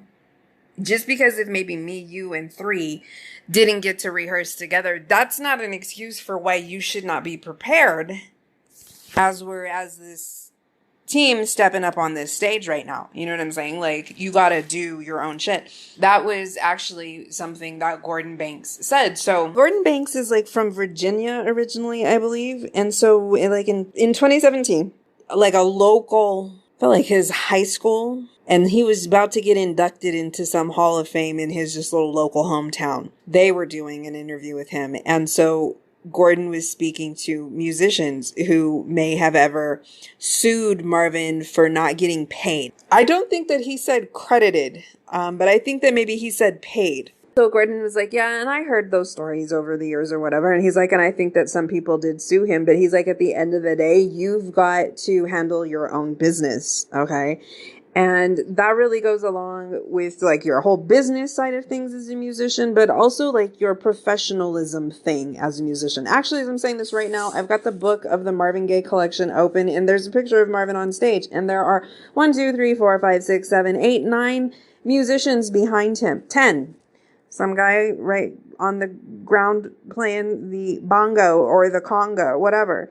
You know what I'm saying? But it's like, you know what? Those musicians that are standing behind Marvin right there, they are clearly doing a show. And guess what? It's their fucking responsibility to be ready to go during that show. Okay.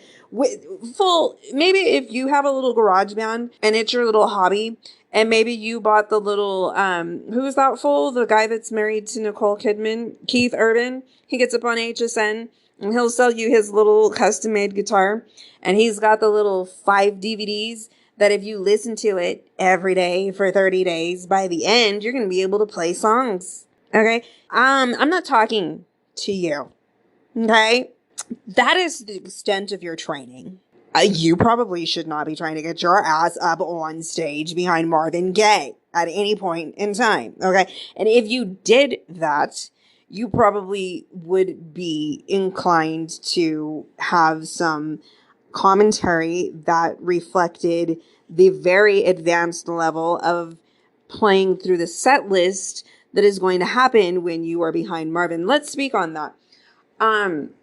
This little Heavy Love Affair tour that happens in Northern Europe for 3 weeks, right? I threw that out. So in this documentary, Marvin Gaye Becoming a Legend, they're talking to Kusar and they're talking to the musicians that were a part of that tour. So Marvin and Kusar decide they're going to do a tour. Let's do a tour, right? But that's where clearly seems like Kusar's learning as he's going, and Marvin has been on however many tours, so he's probably taken a little bit more of the lead or just has a little bit more of the say of the final things that are happening here. Marvin enjoys that.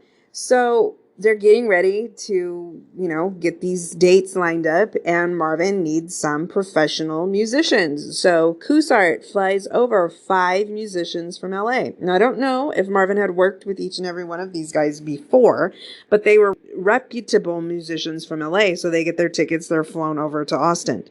These are the guys that you see rehearsing with Marvin in the Remember Marvin Gaye documentary when they are practicing I Want You. And then Marvin is laying on the couch in the gray sweatsuit singing his soul out on his back like that. Yeah. And the warning is don't try that at home. You will not achieve the same results. But there's 5 guys now, if that just brings it to your attention. So there's Gordon Banks. There's the dude on the drums.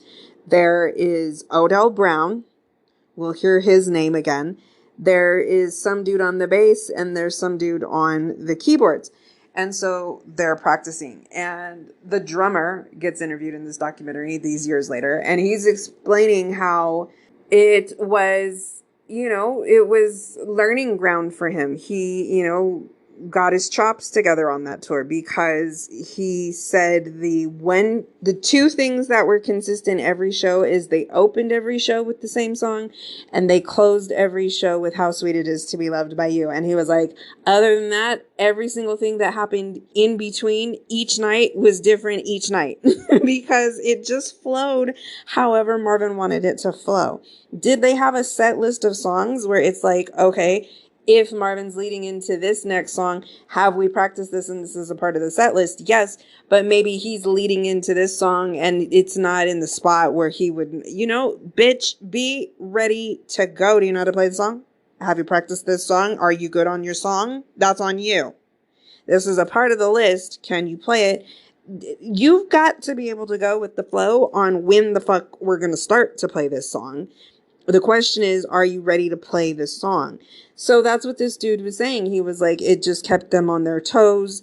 But even at the way that he changed everything up, he was like, we got to the place where we could play this set list in our sleep. And he said, the only thing, if there was ever a mistake made in those shows, he's like, it was either on us or Marvin made the mistake. Because this is another point that's important to make. He was saying they had some local, and it's true, watch the 1981 Austin, Belgium concert where Marvin's playing at that little casino. And you can see there's actually quite a few local Austendian talent pool musicians up on that stage with him. It's the guys that are on the horns. They're looking like some people from the Eagles or whoever, just white boys up on the stage playing their little horns.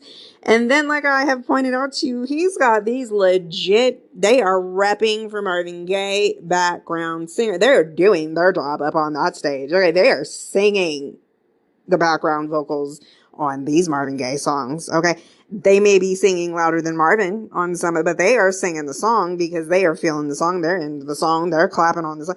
They are doing their job up on that stage with Marvin. Okay, proud to be standing there with him. But what this dude was saying is like, therefore, if there were any mistakes that were ever made in any of those shows, it wasn't on them because they didn't really know those types of grooves. They didn't play that type of music. So, like keeping the show tight and keeping it correct was on all the rest of them. So Gordon Banks explains, just like in that whole entire process, yeah, he knows of some musicians that for whatever fucking reason, I can't remember if he said that Marvin didn't pay them. I felt like he said that they sued Marvin because they were trying to say that Marvin didn't pay them. But then Gordon Banks's response to that was just that, well, in this, you got to take care of your own business in this industry. You know what I'm saying? Like, you got to know how to take care of your own shit.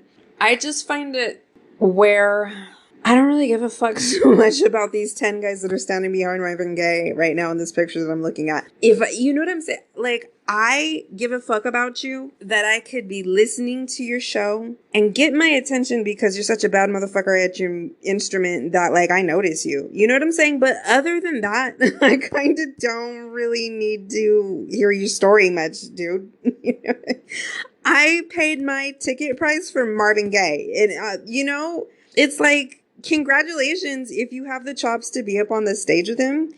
And then, like, the show just went off smoothly, and I didn't have really any reason to either pay attention to you because you just fucked up, or I paid attention to you because you really stood out at just doing the fuck out of your thing. And Feliz that is at that. But like I'm saying, beyond that, I personally don't give a fuck. And it just really kind of goes to just like the professionalism that is just expected of musicians. And I'm sorry, like, I just get that from growing. It's in my DNA. I've grown up around it. It's just, we need to do a good job. And kind of like, that's just it. Like, that's the only option, is just like doing a good job at it is just what is expected and required. And kind of, if we're not doing that, like, that's the problem. So, and I I would see my dad say, it's on you. You know what I mean? Like, you've got to there is like a business management aspect of that. You've got to make sure you're getting your money. You've got to make sure that you're, negotiating what you want with your little engagements and shit. So like, that's on you. You got to handle all of it. It's not just your instrument too. So at that though, when it comes to Marvin Gaye, I just kind of personally think that I would get an impression that I have this impression that I don't feel that he was like a really disrespectful artist to work with in partnership with his musicians. He's got the hugest smile on his face right here in this picture. And they're all black men. I see, actually, there's one white dude. But they look tight, it looks like it's all coming together here. Marvin's got this big ass smile on his face. So I feel like these men are giving him the groove that he is singing to. Why I say that, in the studio sessions of Hear My Dear, that disc, for some reason, like I told you, I have I'm like devastated to recall this right now. Somehow I have the fucking nerve to have misplaced the album released version of that project 2 times, because I bought that when I was a teenager, and then when it was re-released when I was growing on my own, and so that was a double disc project. For some fucking unacceptable reason, I do not have the 1978 released version of 2 discs of that now. One of them I broke. One of them I actually factually wore out. It broke one time that I was ejecting it out of my car. That's what happened to that one. I'm so glad that I just remembered that. That's the excuse for that. Like, I literally wore it out. But the second one, there's no excuse. I don't know where it is, and it's not acceptable that I don't know where it is. But so then there's the other disc, right? The unreleased stuff. And for some reason, I have gleaned together a little mix disc of Hear My Dear for myself that I always have in my car, but it's obviously all of the unreleased songs. And so the way that I have that mix disc ending for myself is just this one little standalone clip of Marvin in the studio with his musicians. What are they? I think it's Anna's song. Yeah, it's Anna's song. They're playing. And his speaking voice is just it's like adorable, right? Because it's so beautiful. Just like he's not going to sing the way that he does, and his speaking voice not be pretty similar. So he's saying something about, and then we do that, and then we just come back to the F minor here. And then it just repeats. And then he says somebody's name. Oh, I forget. I think it starts with a B, or, hey, Bob or Billy, or who, can I get a pale metal when you, I don't know. The pale male, or pale metal when you get a second, please. And then he says, bless you. And he's like, all right, so let's take it from the top. 1, 2, 3, 4. I mean, but it is a glimpse of Marvin Gaye being real time with his players. And he asked somebody if, when they got a second, could they give him a pedal metal? I don't know what the fuck he said, but they knew what he was saying. And after he asked them that, he said, bless you. Like, bless you for doing that for me. Not bless you because you just sneezed, but bless you for doing that for me. Marvin, I really just get the impression, was respectful to the musicians that he worked with. And so why I'm saying all of this too is just because of that sentence that I just read you. According to Ritz, were Marvin more inclined to share credit? A point that was made in that article I read tonight that was over scholarized, and I didn't have time to look up every other fucking word, but they were speaking in a very musical sense, and it was a case study on the song Sexual Healing, and so it was kind of very musical specific and shit. They pointed out that the album What's Going On is the first album on the music label Motown, the music company creation organization of music. In 1971, And fuck, have they been making music since 1959? 1971, Marvin Gaye's project is the first album released by that organization that credits its musicians. Very first time that musicians working and recording music at Motown Records get their credit. Okay, you just heard some silence because I just gave you silence for the expletives. David Ritz. I think that Marvin Gaye was really actually quite inclined to give credit where it was due. Because I think that that is exceptionally significant a representation of Motown and not Marvin. Okay? The fact that it took until 1971 for musicians to receive credit, that's a reflection of Motown and not Marvin. It is a reflection of Marvin that they received credit.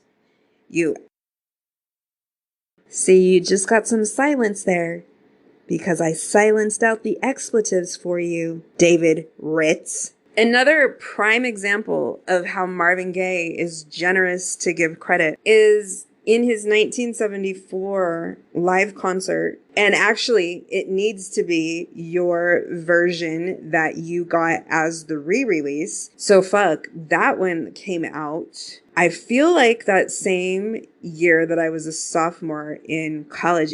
I think it was the same year that I was a sophomore in college, but I think I was actually now 20. I was both 19 and 20 my sophomore year in college, and I believe I was 20 when the 1974 Marvin Gaye live disc was re-released, and that one contains several songs that were not included on the original release, but then even just longer segments of songs that were included. So there is on that it's called like the thank yous. Hold on, because that disc is in the case. Okay. This disc is disc number 1 in case number 2. And so it is the reissue of Marvin Gaye Live. And it is... Oh, okay. I was like, isn't this it? Yes, Jessica, it is. It's called Thanks to the Orchestra. Okay? It's a track. It comes in after the Fossil medley. So that's that medley of the 1960s songs that Marvin does. It's like 1, 2, 3, 4, 5, 6 songs. And then at the end of that, so that's what I'm saying. Like, we got the Fossil medley on that original release, but then on this reissue, immediately just continuing to play right after that Fossil medley, it goes into this track called Thanks to the Orchestra. So this is the new material that you're getting. And he just is going through and he's thanking all of the musicians. Number fucking 1, okay? Again, Marvin Gaye was a respectful man to his fellow musicians. And I think like what I'm learning, like just as I'm saying this right now, let's think on why that is. He was a musician himself. I think like it's super important and comes from him from literally out of the gate. Soulful Moods of Marvin Gaye. I've got that sitting right here too. He created all of the sound on that project. How do we know though? There's no fucking musician credits on that album. Is that a reflection of Motown or? Yeah. But we know that he is, in his little write-up, listed as being a young man in his early 20s, is a talented drummer, guitarist, composer, arranger, and singer. Well, our baby is talented as a drummer. He couldn't do everything at the level of the voice, okay? And so his guitar playing is not the... Okay. And I can even say that on Marvin. Okay. And so, however, I think that he may have been charged with doing that anyway, and so the sound of his music was his responsibility. I think that being your case, I can just think of myself, in whatever I do. I've told you guys about that. As there came a point in this place where I work right now where we had some younger people who would become a part of the process of the things that we did, it was like I was fully appreciative of having the help and the enthusiasm about getting it done. I was not abusive in the process of, working with these people and delegating to these people. You appreciate the help that you're getting because you appreciate that without the help, you're doing it all yourself. So I just think that, Marvin Gaye understands the struggle. When you kind of just really think about that, people, let's really put that in perspective. It's your grind, right? It's your grind. It's where the fuck are you going in your career with this thing? And so if at all there could be any kind of maybe a negative connotation that somebody walks away from an experience musically, dealing with Marvin Gaye, look at the level that he was at though. You know what I'm saying? And his grind and his hustle.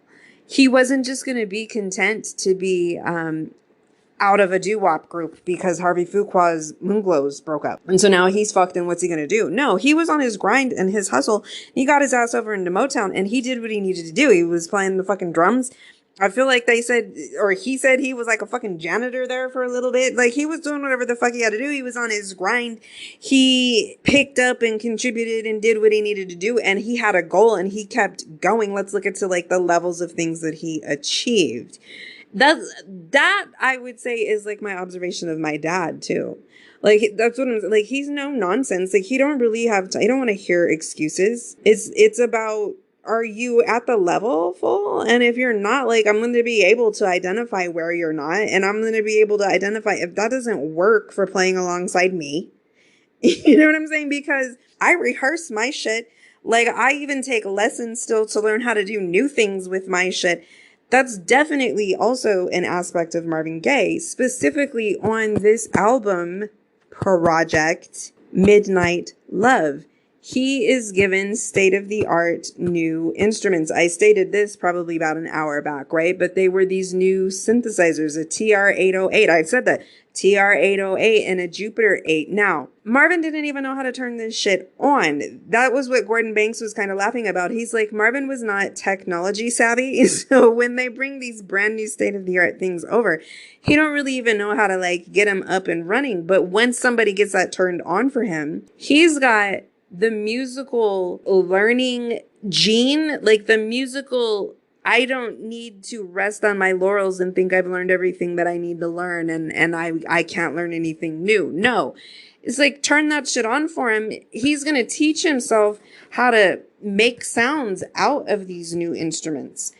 And by the time that he's done, Gordon Banks is kicking back and admiring my man, always calling him a genius and saying he's playing this Jupiter 8 like he'd been playing it his whole life because he was such a great pianist, right? It's like you have crossover skills and he just always was open to learning the new thing and just continuing to go. So it's like when you're like that, when you've got a handle and a master on the voice, bitch, nobody on the planet ever touches him on that. And you know why I say that? He's the baddest motherfucker that there ever is. Okay?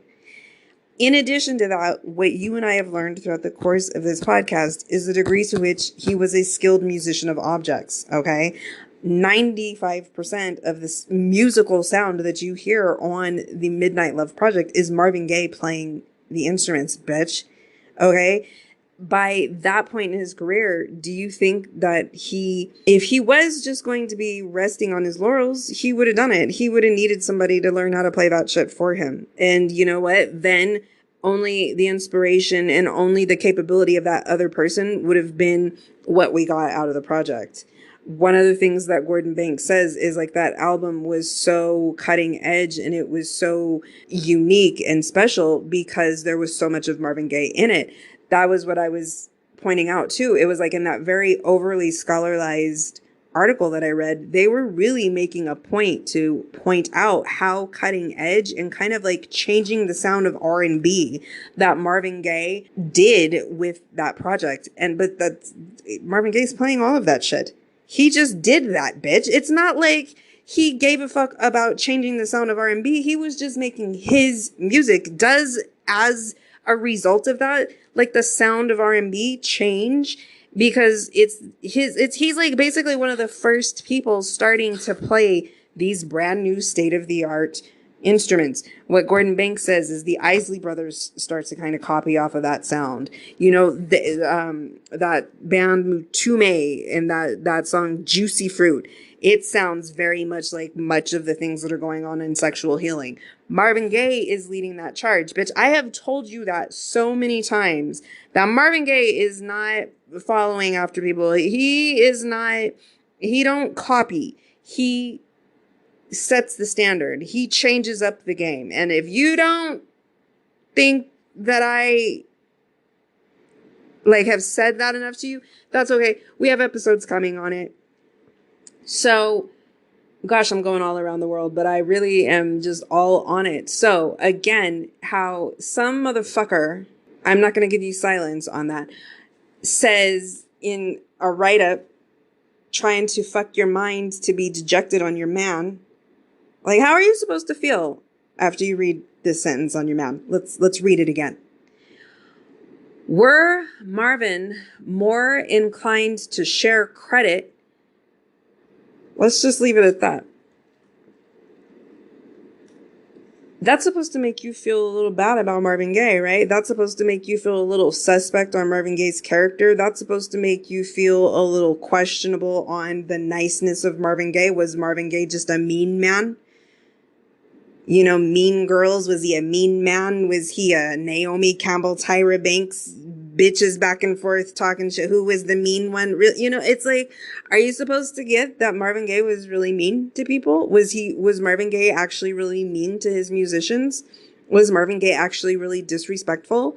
Was Marvin Gaye actually really shady and underhanded and like a liar and a cheater?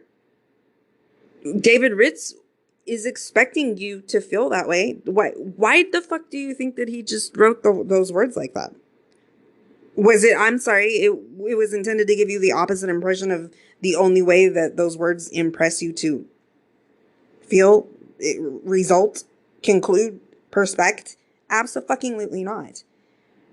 It's the reason why I wish that the person in charge of Marvin Gaye's estate, in charge of the re-release of these projects from Motown, was putting Marvin Gaye first, allowing the fans vote to choose, and I can guarantee you we would not be choosing this asswipe writing motherfucker. Okay, and I'm also not going to give you silence on that either.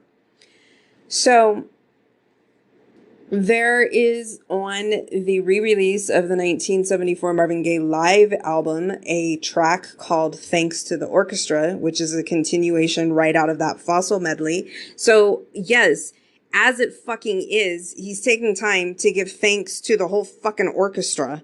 But then, this is where the inclined to share credit is debunked, because Marvin Gaye goes out of his way in his comeback concert, where he is being announced as he has not made an appearance here in the Oakland Bay area for 5 years.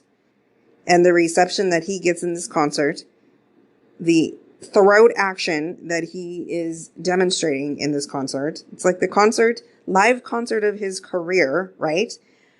And so this is his show, right? Like, and he is thick in the middle of it and just getting all of this love. I'm looking here. He's done Distant Lover. So those bitches have lost their mind already. This is that concert. Could I have to been in I told you, if I was inside of this facility, but not solely functioning today. He takes time out of this moment for him. And let's go to any film footage that we have of multiple shows that Marvin gives during this time frame, right? That show, the Midnight Special, they do a recording of one of Marvin's shows, singing the set list. He's wearing the same costuming, right? Same set list as what this 1974 disc is.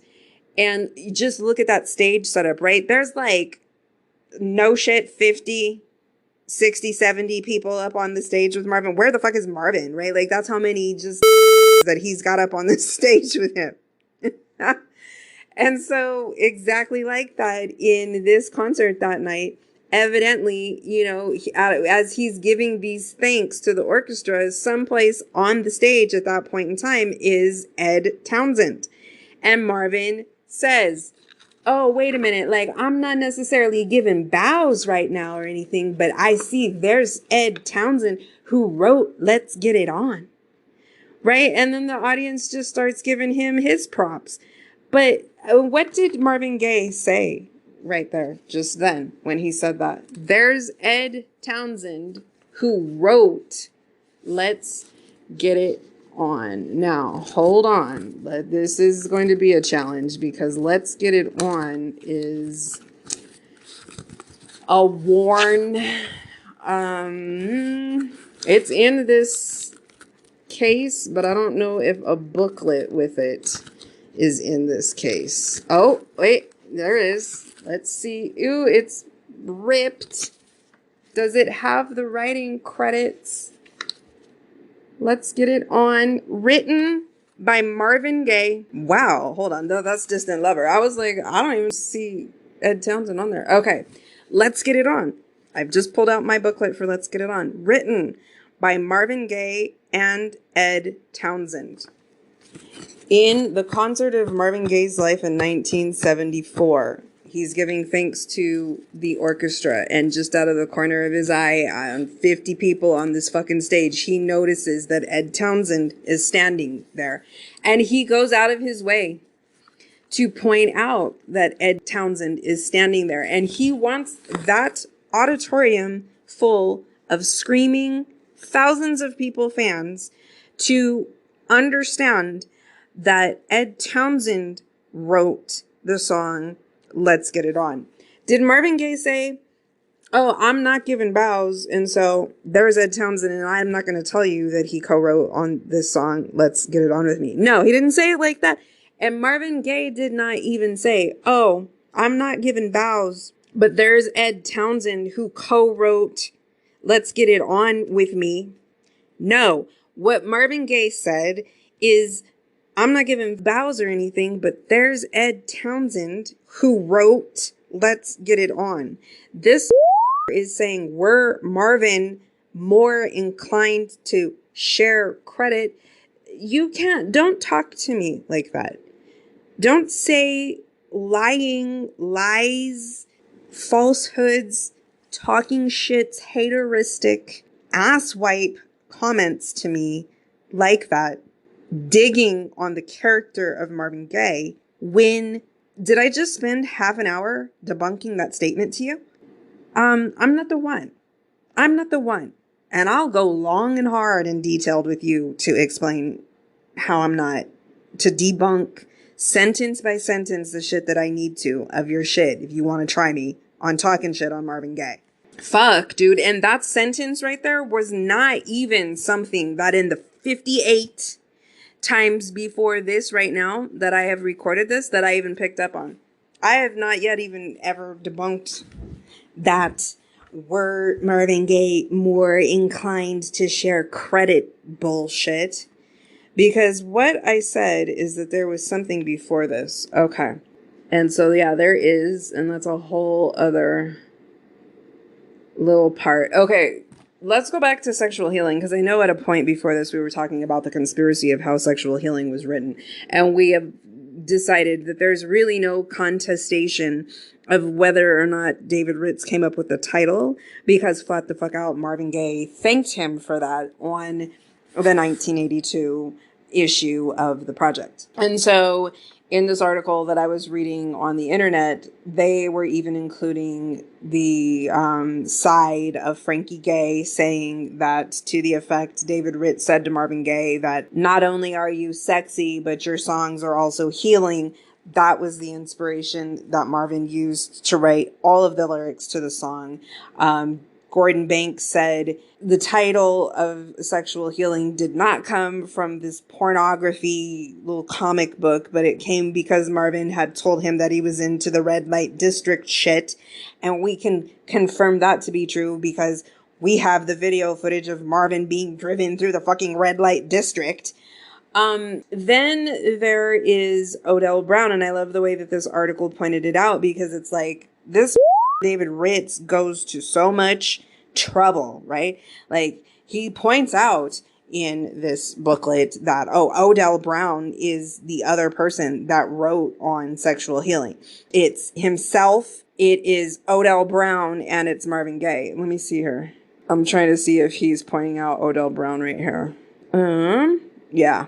So he points out this little comic book with the cartoons in it. And then he says, on the boombox was a reggae-tinged rhythm track written by Odell Brown, one of Gaye's sidemen. Okay, so then Odell Brown, right? In this documentary, you can tell that somebody has simply said to him, so tell us about David Ritz. And this fool is responding to that question as if he is on the stand, has just put one hand on the Bible and the other hand in the air saying, I swear to tell the truth, the whole truth, so help me God. He is testifying, okay? And he was like, I don't know who David Ritz is. I never met the man. I don't even know what he looks like. I never met the man. All I heard was that there was some reporter coming over to do an article for Rolling Stone magazine. That is Odell Brown's knowledge and input onto the topic of who the fuck David Ritz is. That is evidently his 1/3 co-writer on the song Sexual Healing. Never even met this motherfucker, doesn't know what he looks like. So help him God. Okay. Who else did they get feedback from? Yeah, no, it was that was it. But then they were saying, this is what I loved because this information. Okay. Then let's go to the article from the Atlantic 2012 when they're just interviewing Gordon Banks and they ask him, just take us through the process of writing the songs on the project. And so he covers a couple of songs before that. Then he gets to Sexual Healing. And Gordon Banks is kind of like a spotty talker too. I get that from reading some of his stuff. So he was just like, on Sexual Healing, I don't know where David Ritz got that whole idea from. And that's where I'm saying, like, I think he means that David Ritz wrote it. Like, Gordon Banks doesn't know where David Ritz got the idea that he wrote it from. Okay, so back to quoting. David came around one day, and he said he was into the sexual thing in the red light district in Amsterdam. David said to Marvin during a conversation, it sounds like you need some sexual healing. And that was it. David didn't have anything to do with that. But anyway, Marvin ended up doing Sexual Healing with Odell Brown. Then Odell left, and he only did the chords. Marvin put all of the other stuff into the song. He put guitar track after guitar track, and the song developed into Sexual Healing.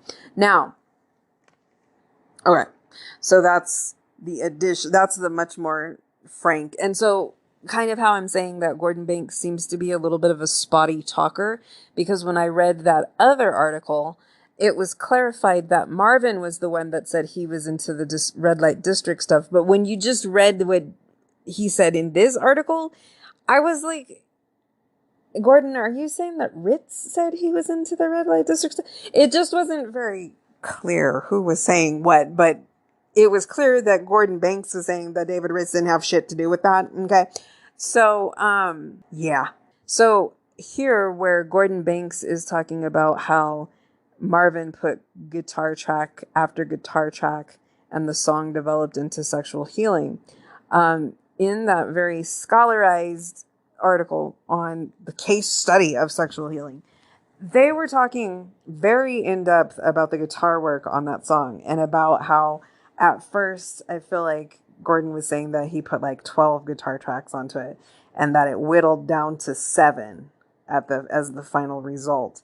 But that somehow, like, just based on his work on this project, I feel like in that year, or maybe it was in 1985, it was somewhere in the early 80s after this project came out, that Rolling Stone named Gordon Banks one of the top 100 guitarists of all time, kind of based on his work on this project.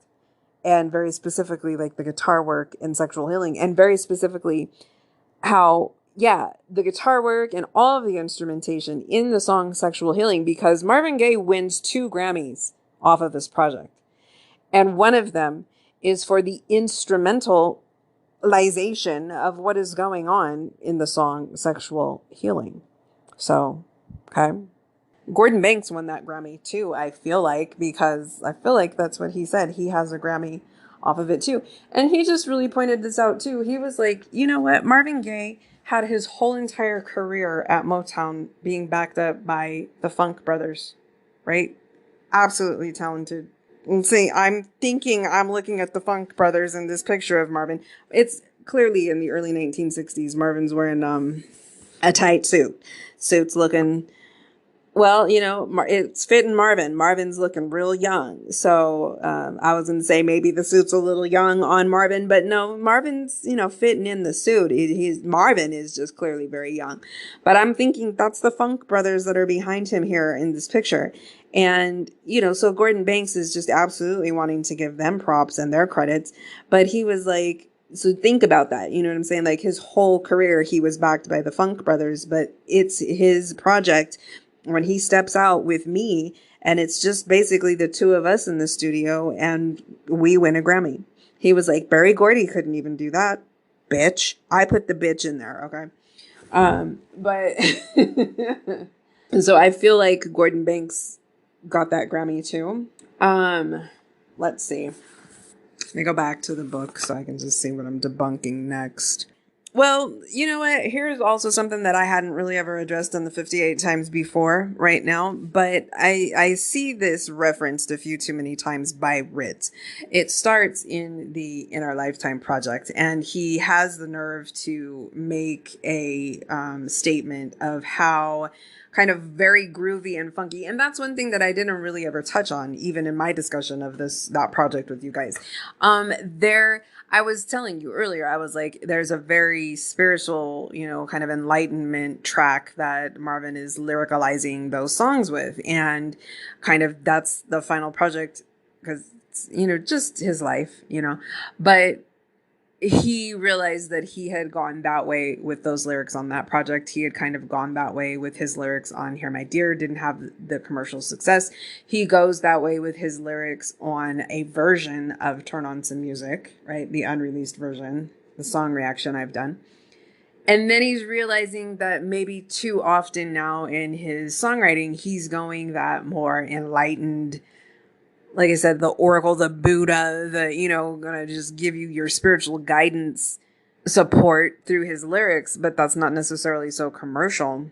So on some of the songs in Our Lifetime, he's doing a blend, right? Like he's giving you these very funky, groovy, of the time sounding tracks, and even some lyrics that are like that. But like I said this earlier, like if he's doing some kind of like sexual tinged lyrics, it's got still kind of that higher level, deeper committed, permanent love, you know, inserted into it too. So, but just on those tracks and the way that those tracks sound, very bass heavy, very funky, very groovy, and kind of like I said, of the time sounding. And that's how Marvin's kind of keeping up with the times. But in this asshole's write-up of that project, he goes ahead and makes the statement that Marvin is copying Rick James to achieve that. And then in his write-up here on Sexual Healing, he is once again mentioning Rick James and basically how Marvin is like trying to copy the sounds of Rick James. Now, no. And you know, I'm not the one, okay? I'm going to speak to you right now like Lucy Liu in Kill Bill, okay? As your leader, I encourage you to, you know, and then she chops that motherfucker's head off, okay? So, no, but we can have the dialogue, okay? Who Rick James is in all of his whole entire career, okay, is a man who came after Marvin Gaye, bitch. And so what doesn't happen also in the movie Kill Bill, like another perfect example, I don't know, is it volume 2? There's 2 volumes to that movie, but it's the part where the bitch, the good bitch, the one that's going to kill Bill, is up on the mountain with her sensei, okay? Now, so what was not ever happening in any of their interactions, no matter how good this bitch got, no matter how she was able to use her fist to break through the wood, okay, is who taught her how to do that shit? She even was working on that shit because her sensei showed her how to do it. Because what does he ask her? He's like, can you break through it? And she's like, yeah, I can, but not this close or whatever, right? So he was like, well, then you can't do it, bitch. You know what I'm saying? Like, I'm standing right here up on it. Boom. He punches through all of that shit. So unless you're standing right here up on it and boom, you can punch through all of that shit, you can't do it. Now, I'm not going to try and say that Rick James's bass shit isn't funky. Okay. Yeah, it is. But, you're just not going to have the conversation with me, though. Like, we can have the dialogue, and I'm going to allow the dialogue. Yes, Rick James and on the bass. You know what? Because I'm not even going to, beat around this bush.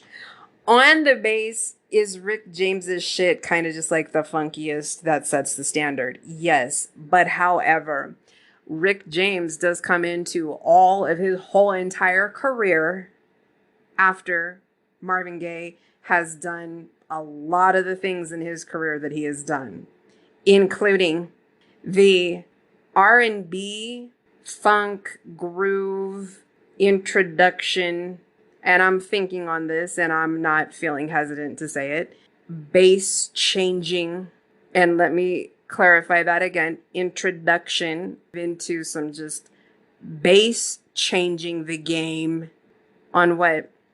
So yeah, I'm not even, you figure that out. You can answer the question.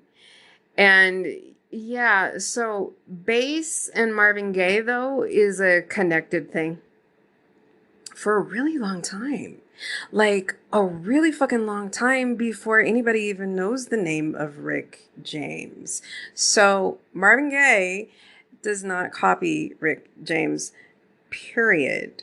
But thank you so much for, wanting to have the conversation. And we can always do that. All I will require is that you are respectful. Okay.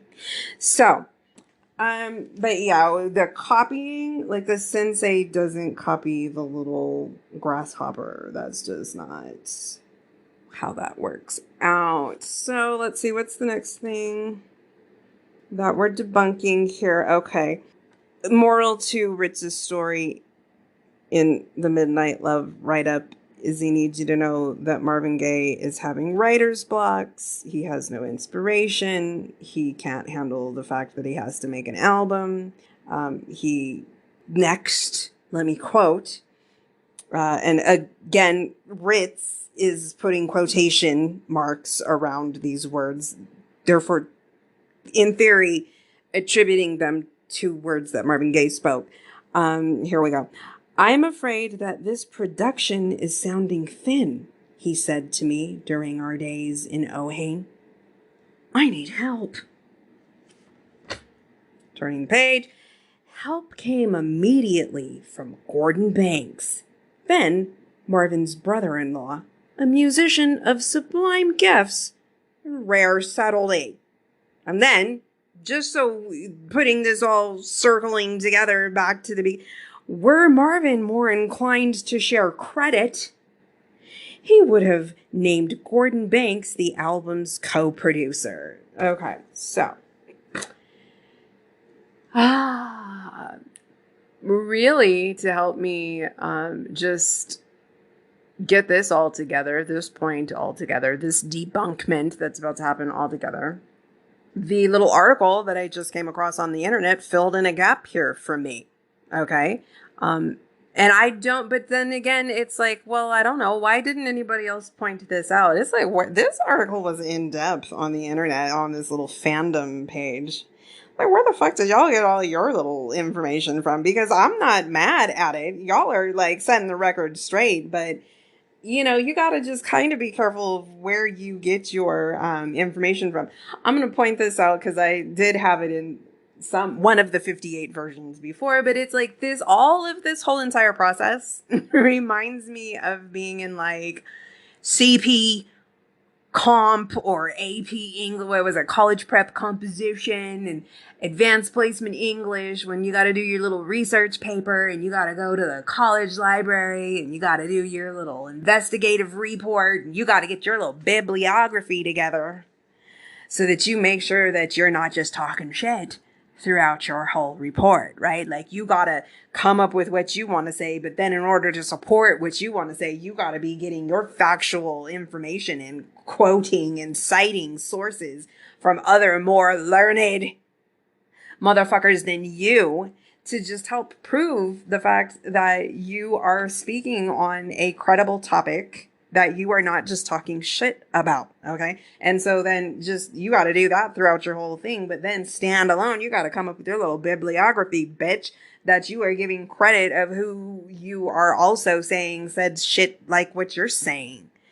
So as I'm thinking on, I read not that whole entire article. That article was pretty long, but I did scroll down to the bottom of it, and I think they did have some sources of information listed there. So they just really filled in this one gap that was bothering me. This was a point that really bothered me, and I really looked into it, but they filled in one little gap that I wasn't able to find anyplace else. And so I'm very satisfied with this, and I will therefore make this point as well. I'm about fucking starting to lose my voice, but I'm on a roll here, so we're going to keep it going. In the 2012 article with Gordon Banks and The Atlantic, he explains how it came to be that he met Marvin Gaye. And actually, this article that I just found on the internet, too, the one that I was just telling you, did they have sources? The one that filled in the gap here, they, I believe, are the ones that stated that Gordon Banks, maybe it wasn't them. I've actually now seen so much information, but somewhere I saw that Gordon Banks connected with Marvin Gaye in 1977. But then someplace else I have seen it that it was 1978. But I believe it was 1977, and I'll tell you the reason why. Gordon Banks explains, how did he ever first get connected with Marvin Gaye? He knew a drummer. Drummer lived up the street from him in LA. He had just brought his ass out there to LA from Virginia, I believe is where he was originally from. And he would see this guy walking through the neighborhood with these drumsticks around his neck. And so he said, it was a pretty stupid question, but I asked that guy if he played. And he said, yeah. And he said, I play for Marvin. And he was like, oh, well, I play the guitar. And he was like, well, you should come over, come hang out. And so where is he telling this fool to come to? He's telling him to come to Marvin's room. Marvin Gaye's recording studio on Sunset Boulevard, right? Where the party is always going on, where Got to Give It Up was recorded, because they're just at the time happening to have a little groove party get together. And, oh, hey, homie. Hey, Don, Cornelius. I didn't know you were here, homie. Right? Like, the party is just always going on in Marvin's room. Okay. So that's how I feel like Gordon Banks could have really just brought his ass over there, and it wouldn't have been like, who the fuck are you? You know what I mean? It just would have been like everybody was already over there. And he just also happened to be a skilled musician, so he was all the more welcome. So he's like, he goes over there, he plays, he's a part of the band now. He's signed up. And he said that this was during the recording of Hear My Dear. And so you look at and this is what I did. I was trying to fill in some gaps hold on. Let me explain to you where I'm filling in a gap again.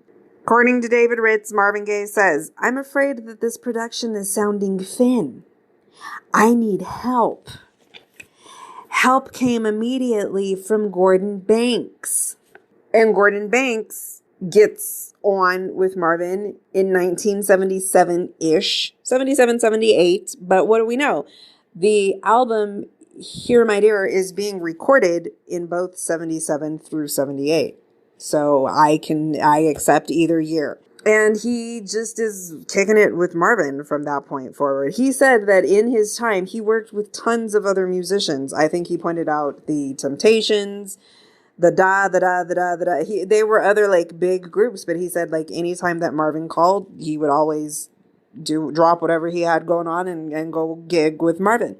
Well, what also happens is he marries Marvin's sister. So you actually see Gordon Banks in the picture that I have on the Pinterest page of like him, Marvin and Jan in Hawaii. You first see a picture of just Marvin and Jan, and then you see Ziola and Gordon getting the picture too. And that was a part of Jan's problem with the situation too. She points it out. She was just kind of like, you know, people were just always hanging on, but I feel like she was even looping in Marvin Gaye's own sister. That's the reason why, like, I don't like that. You know, I don't appreciate that. That's not pretty behavior. You know what I mean? You kind of can't really have beef with people's siblings if those people don't have beef with their siblings, dude. Like, that's ugly on you. And it's not even because my mother doesn't even allow her children to go here. I've explained this to you. My mother has like a little United Nations of children. She just has like a lot of children, but she's had them all. They're all her children. That's the point. And so if any of her children want to look at each other and say, oh, that's my half sibling, my mom freaks the fuck out and she's like, bitch, which half of her is your sister? Or, you know, which half of him is your brother? Like, that's your brother.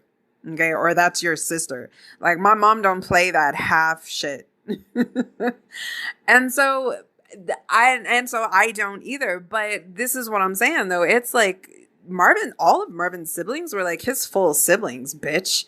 So it's like, that's why I'm like, that's ugly behavior for you to like have beef with the fact that Marvin was generous with his siblings and like flew his family out to Hawaii for I'm sure that they were very appreciative of an ability to go to Hawaii trip. You know what I'm saying? Like, for some people, it's a once in a lifetime thing. And it's a very appreciated time. I can guarantee you go to Hawaii, especially if it's like the one time you get to go, you're going to appreciate your time. And so like if your husband flew their full blooded sibling out, but you got the nerve to kind of have beef with that and just like, oh, people were always hanging on and it was just like, we never had any time alone. It's like, okay, that could be an issue, but it just kind of makes you look ugly to have issue with somebody's full-blooded sibling loving up on their sibling. I just don't enjoy that. And I've mentioned this before. I have not read her book, but Ziola Gay does have her own also book written on Marvin Gaye. According to this article I was just reading on the internet, so did Frankie Gaye write a book on his brother Marvin. And you know, you just, in the pictures that you see of Ziola around Marvin during the 1970s, when she would just be on tour with him, or, you know, she's pouring honey down his throat. She's loving up on him. She just like loved her brother, right? That was her big brother. She was the baby of the family. That was her big brother. Like, she loved her brother. Like, bitch, back up. Like, you can't be having a problem with that if Marvin didn't have a problem with it. You know what I mean? So it's just like, ugh. But any fucking way, Gordon Banks married Ziola.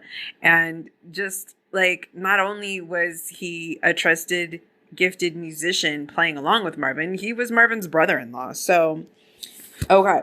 What I don't appreciate is the of David Ritz to suggest that Marvin Gaye said to him that he felt like his project was falling thin and that he needed help. But okay, because like I have a problem with that. But then like what just didn't flow to me, what didn't work to me about how he continued to write on that is the way that he used the word immediately, explaining Gordon Banks. Like that just right away, that's my red flag. Help came immediately via Gordon Banks. And it's like, why did you just say that like that? Because again, the 21 questions, every fucking word that you used for. Oh, that's a weird way to say that, right? Like that's a weird way to say that Marvin got the help that he needed via Gordon Banks. But why was it immediately?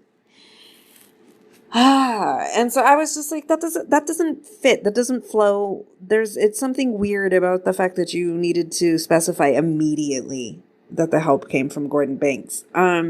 Because here's where the contradiction is going to be about that. Gordon Banks was already there, bitch.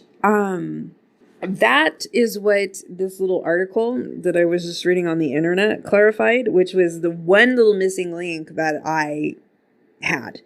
And then that's what I'm saying, though, but do they have a bibliography? Where did they get that source for getting that material? Like, I don't know. Just because you hear somebody say something, I was watching Judge Judy today, that's conjecture. That's not proof in a court of law. Okay. But regardless of the fact, if Gordon Banks was already there, because this article that I read stated that Gordon Banks was already there in Ostend, Belgium. Now, okay, I'll explain how that was just one little link in the story that had been missing for me. Let's go back. When Marvin got over to Ostend, him and Freddie are putting together the Heavy Love Affair tour, and Freddie Coussart flies over 5 musicians to do that tour with Marvin. And one of the 5 is Gordon Banks. And so I was explaining to you how the drummer was a younger guy at the time, and he had kind of been bitching a little bit about how the set list changed up all the time. But he went on to say, we got to the point where we could play it in our sleep. And, if there were any mistakes made, it was totally on us. It was never on those local Ostendian musicians. And so this drummer follows up by saying, though, like, he was so shocked because this tour only ended up lasting 3 weeks. He was like, I couldn't believe that they flew me all the way over to Austin from LA for this tour to only last for 3 weeks. So in this documentary, that's where they were talking to him, the Becoming a Legend DVD. He explained that, therefore it only lasted for 3 weeks and they flew home. Now, in that documentary, here is the missing link, because the only person that they specified that stayed on after the 3-week tour ended was Odell Brown. Okay, so they are interviewing Odell Brown, and he explains he looked at it as an opportunity to have a European vacation because he was like already over there. So he didn't fly home. And he's like, it was his intention to just go tour Belgium, but he didn't ever end up leaving Ostend because he was having such a good time with Marvin, who was having such a good time with Freddie Coussart's family, and he fell in love with the town. It's at this time, too, that this new equipment comes over, and so he's playing around on all of these new machines along with Marvin. Now, that was all that was stated, and it was kind of like, well, what happened to Gordon Banks? Because that's why it would be confusing to read that help came immediately from Gordon Banks, right? Because that was the gap that was missing for me. It was like, well, fuck. Are you trying to insinuate, David Ritz, that unlike yourself, Marvin Gaye flew Gordon Banks back over to Ostend? Because that's exactly what you just intentionally intended for me to conclude, perspect, conceive, flow along your train of thought, word choice that you just used there.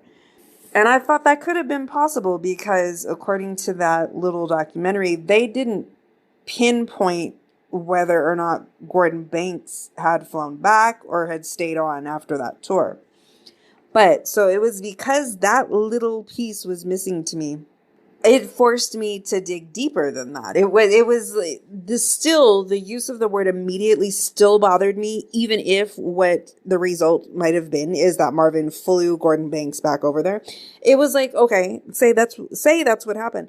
Why the fuck of everybody would Marvin fly Gordon Banks over? Like, why, if all of a sudden Marvin's at this point where I don't believe it because it's not what happened, but that he felt like his whole project was falling thin and he needed help, and the one person on the planet he's going to reach out to is Gordon Banks. Like, why is that? Like, let's look into why that would be, right? There's got to be a reason behind that. And there is one, and it flows and it fits. But it was just that immediately part that bothered me.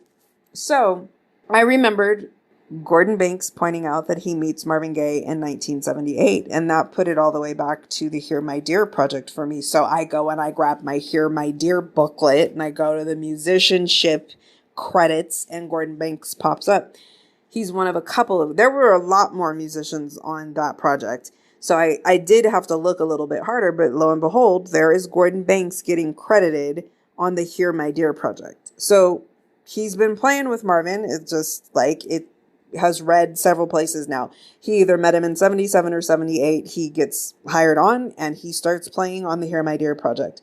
I believe that he points out that where he wasn't a part of Live at the London Palladium show, but he was around at that point in time. I think, maybe he's working with some of those other artists that he listed at that point. But he said, okay, what we know, Gordon Banks is there for that show in London where the bitch princess leaves the princess bitch, princess, but whatever way you want to state it, because I don't give a fuck. But when she left, he was a part of that show, part of that little tour. And I think possibly by that point in time, he is Marvin's musical director. Okay. So then, but remind you, Gordon Banks is the one that was stating that everybody got flown home 3 or 4 at a time as Marvin was able to get money together to fly people home. And so that also made me think, well, so okay, did Gordon Banks, he got flown home from London after that tour? So then I'm remembering that, Marvin stays on, obviously, in London, and he records In Our Lifetime mostly there. And that was what kind of filled in this gap for me, because I was like, well, wait a second, okay, Gordon Banks, like, why Gordon Banks? Yes, he's Marvin's musical director, okay, but has he been around Marvin much lately? You know what I'm saying? And so the missing link was the In Our Lifetime project, because it could be, okay, he worked on Hear My Dear, he was on that little London tour, but did he get flown back? And then that's like a year at least, probably, in between kind of that tour and being on this Midnight Love project, okay?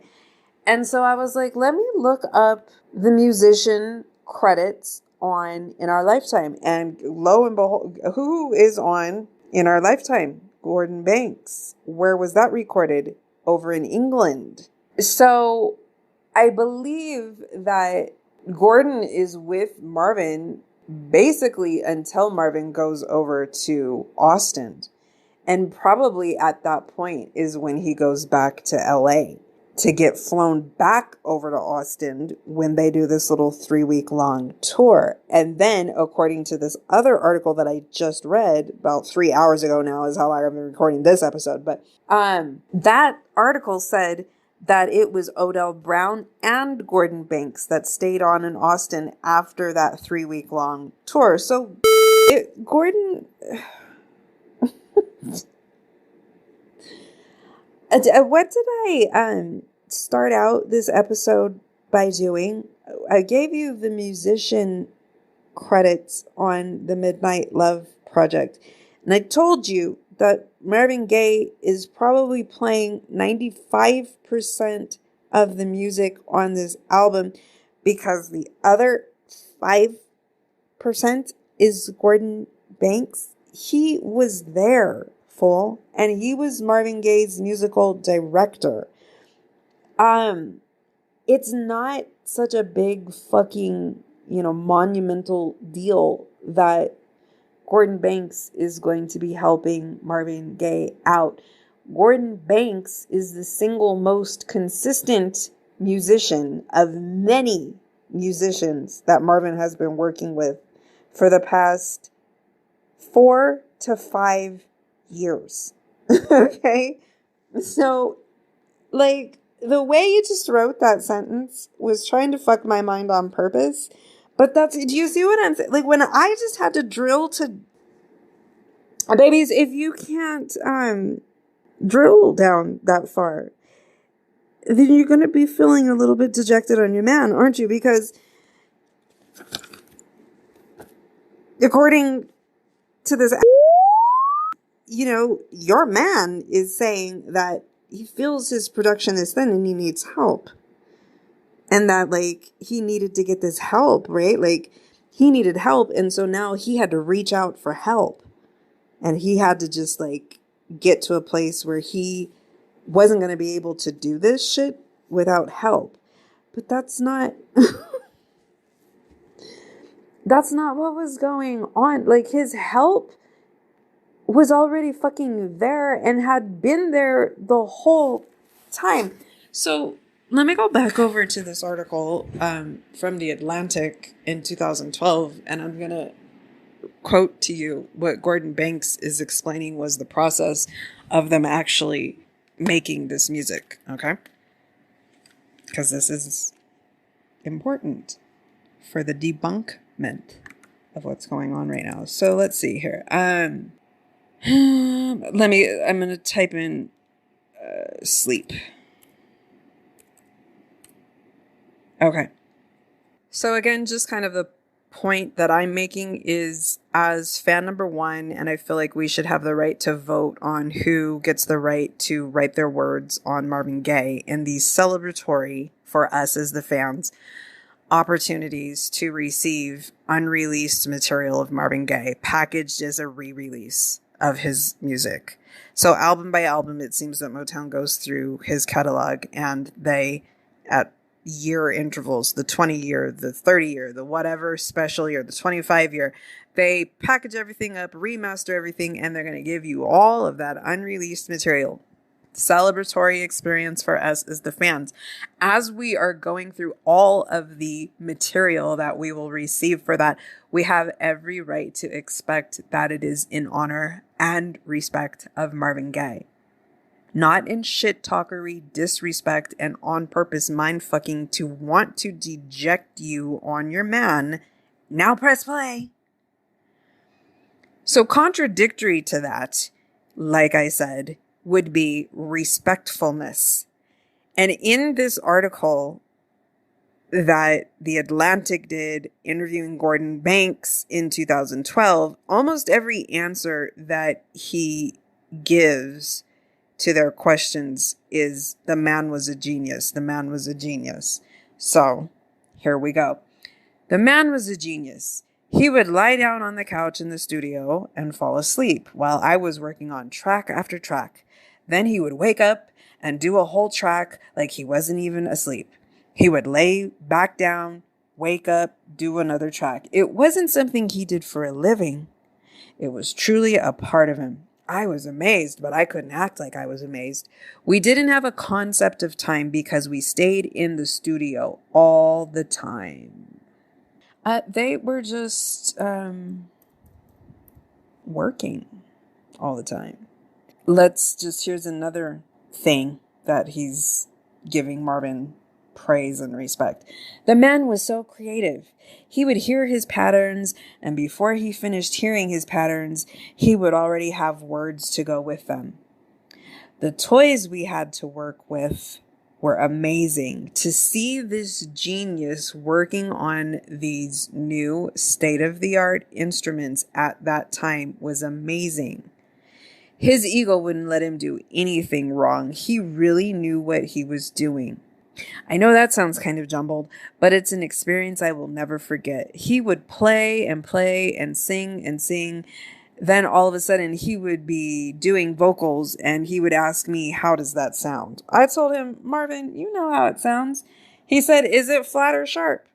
It hit me all of a sudden that I'm telling this major superstar if I like his lines or not. To be trusted by him in this way really threw me for a loop, honestly. He gave me a nickname during making this album. He would call me Indicator. He taught me that the first or second thing you hear musically, you usually go with it. So why I actually just read you all of that is because what did Gordon Banks start that out with? He said the man was so creative.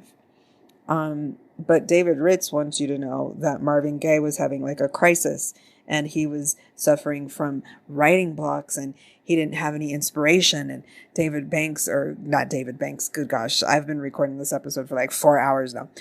David Ritz was helping Marvin through that the eaterization of lo mein, egg foo young, mugu gai pan. What the fuck is your favorite? Kung Pao, sesame chicken. You know what I'm saying? Like they were eating the Chinese food to get through it. And that's just not what the fuck was going on, David Ritz.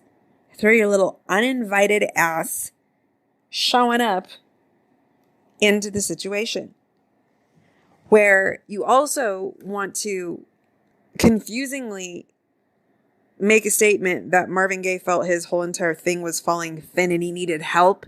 And then that help immediately showed up via what you're trying to give an impression is like, okay, he just got his plane ticket and came back over.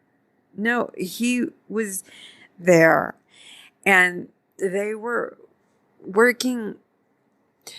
David Ritz, you told us that when you landed in Austin,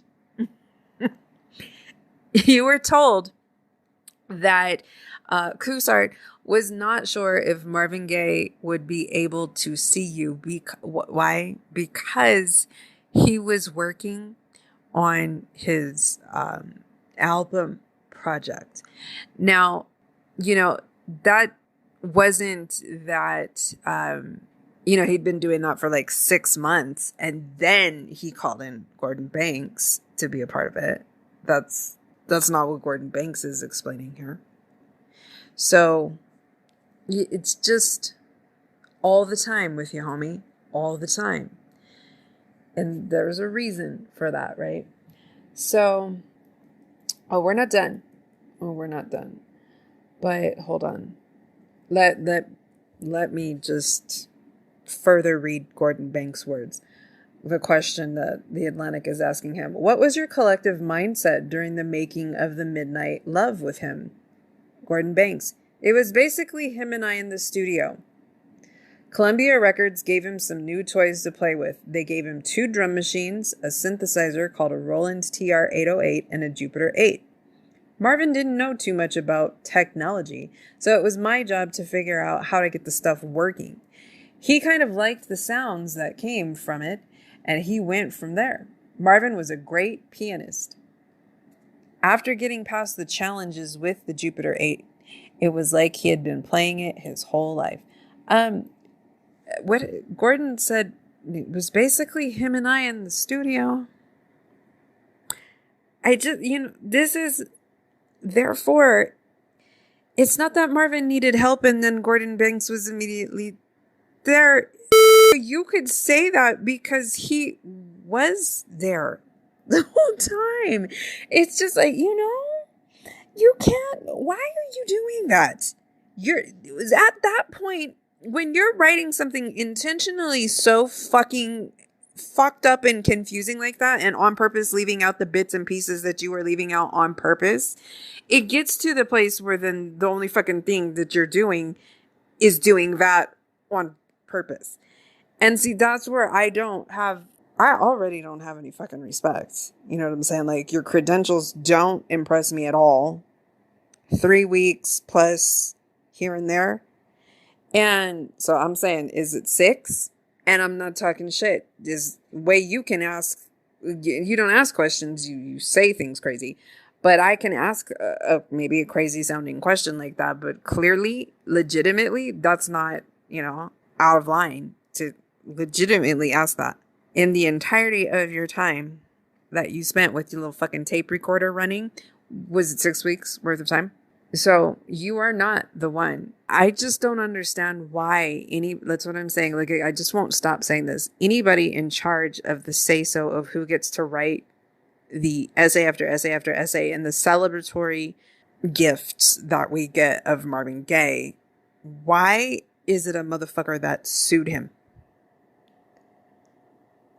And then clearly, you know what I'm saying? The result of that sewage ship is that you got what the fuck you wanted, fool.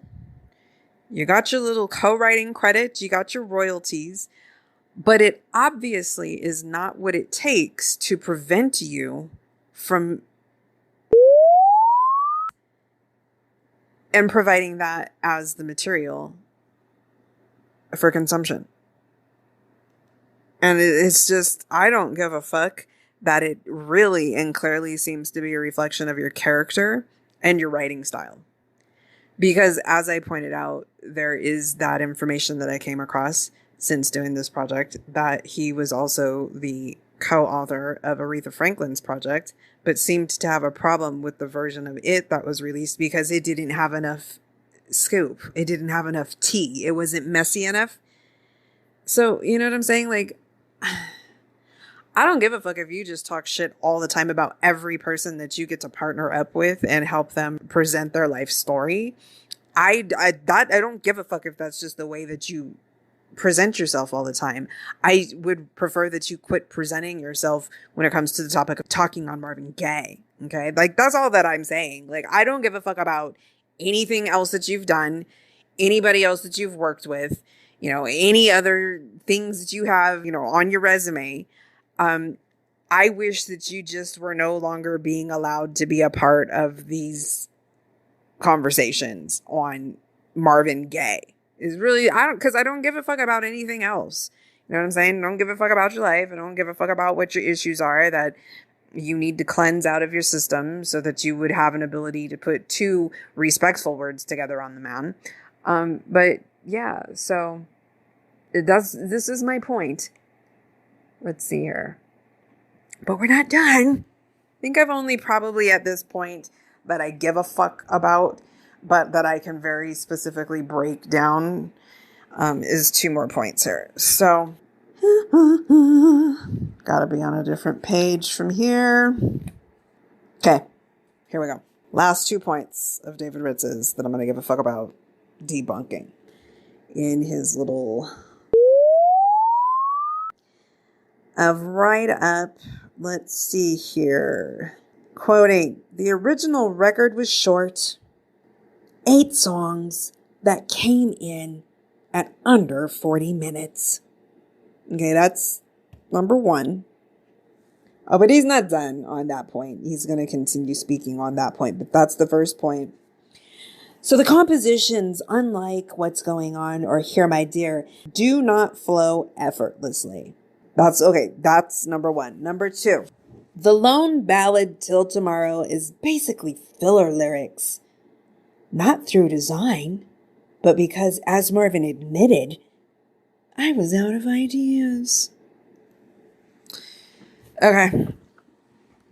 So again, press play. Aren't you supposed to feel like so many things now? You're supposed to feel dejected. You're supposed to feel embarrassed. You're supposed to feel dejected and embarrassed. You're supposed to understand that he was struggling throughout the whole entire thing. And then the result of that, therefore, is only scraped together 8 songs at under 40 minutes. That's all. That's a result of everything that he's been telling you about, right? He couldn't have inspiration. They're eating the fucking Chinese food, the Mugu Guy Pan, trying to get them through, trying to spark some type of inspiration. He can't put together any lyrics, so that's the fucking reason why Sexual Healing had words put to it, is because David Ritz stepped in, saved that day. And then, what else? Oh my gosh, I'm so sorry. I just read it to you. The song Till Tomorrow. When you listen to that, don't you understand? You're supposed to feel embarrassed for hearing it. And you're supposed to understand that really, at the end of the day, Marvin Gaye is probably embarrassed that you're hearing that song. Because he admitted to David Ritz that he had run out of ideas. And those lyrics were filler lyrics. Like, Marvin is actually embarrassed that you're listening to him singing on that song. So, the debunkerization of that. We're going to go back over to Gordon Banks' 2012 interview with The Atlantic. And I'm going to type in a number here. I'm just going to put in 2 numbers. 2 numbers, okay? And now I am at a paragraph, but it's actually the very next paragraph from something that I just read to you, where he was talking about the man was a genius. And he was talking about how he would fall asleep, wake up, just do these tracks and do a track, bust one out like he hadn't just been asleep. Well, that's the thing. Now we're dealing with the thing. Yeah, you ain't going to talk any kind of shit to me about that. So Marvin absolutely could do that. He could wake fresh up out of sleep, hitting whatever he needed to. You know what I'm saying? Like, can you just see that? Like, waking Marvin Gaye up and kind of startling him up, and he just wakes up singing. Like, that happened. You know that happened. So let me reread the last line of that paragraph into the next one. We didn't have a concept of time because we stayed in the studio all the time. When we were done recording at the studio in Austin, Belgium, he said, I want you to listen to every single track. And we had, take a guess how many, because he's about to give a number. We had X number of tracks. Now, here we are debunking. What did David Ritz just say? Oh my gosh. The original album was short. A mere 8 tracks. Eking in at barely 40 minutes. Okay. And they didn't flow. And they were, oh my God. So, how many tracks do you think that Gordon Banks is about to say that him and Marvin had? 48 tracks. That's not 8. The 8 is in there. But that's not 8. Okay? He told me to take out every single pop glitch and unwanted sound. I said to him, are you crazy? Do you know how long it is going to take to listen to 8 tracks for 48 tracks each? He said, no, you need to do this because you need to know what's on my tracks when it comes time to mix them. It was how people like him did their music.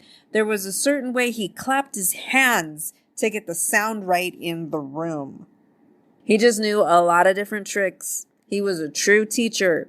He taught me how to produce vocals and mixing. I didn't know how to do any of this stuff. The album turned out to be a classic because there was so much of him in it and so much of his influence in me. Respect. Respectfulness. There's a way that if you are going to bother to use your words, that you can achieve respect. Okay. And then the final debunkment that we're going to give here, well, via just like point for point on Ritz, is right here on Till Tomorrow. So again, I feel like this interviewer, the question, can you delve into the process of making some of the songs for the album? So he's speaking on that, and then he gets Till Tomorrow. Now, hold on. Before we get to Gordon Banks, I'm going to speak about Till Tomorrow. 4 months ago, it was necessary for me to provide to you on my YouTube channel, Marvin Gaye Music and Podcast, as the song of the day, Till Tomorrow. Okay. And the reason why is because it is one of the most beautiful ballads in Marvin Gaye's catalog. But probably about 15 years ago was about the first time that I was playing that song for my sister. And the one little just moral to that song that I needed her to understand is that basically what that song provides is the sound of a man crying. And she says to me, oh my gosh, is he crying in that song? And I'm like, no, he doesn't cry in that song, but he gives you the sound of what it would sound like if a man was crying to you. It's so beautiful. It is so vulnerable. It is so making the veil thin to just like see what is going on a man's side of things. And it sounds like the sound of a man crying. That's why that song is so beautiful and important and what it's for. So it's about the sound of a man crying in that song. Gordon Banks speaking to creating that song with Marvin Gaye. Songs like Till Tomorrow. He always knew where he wanted to go with the sounds. He wanted to get a feel for that. It just grew from him playing the Jupiter 8 on some stuff. It developed into a song from there. If you are only at a skill level when it comes to listening to a song, of being able to count the number of lyrics, the number of words that are sung, I can't fuck with you.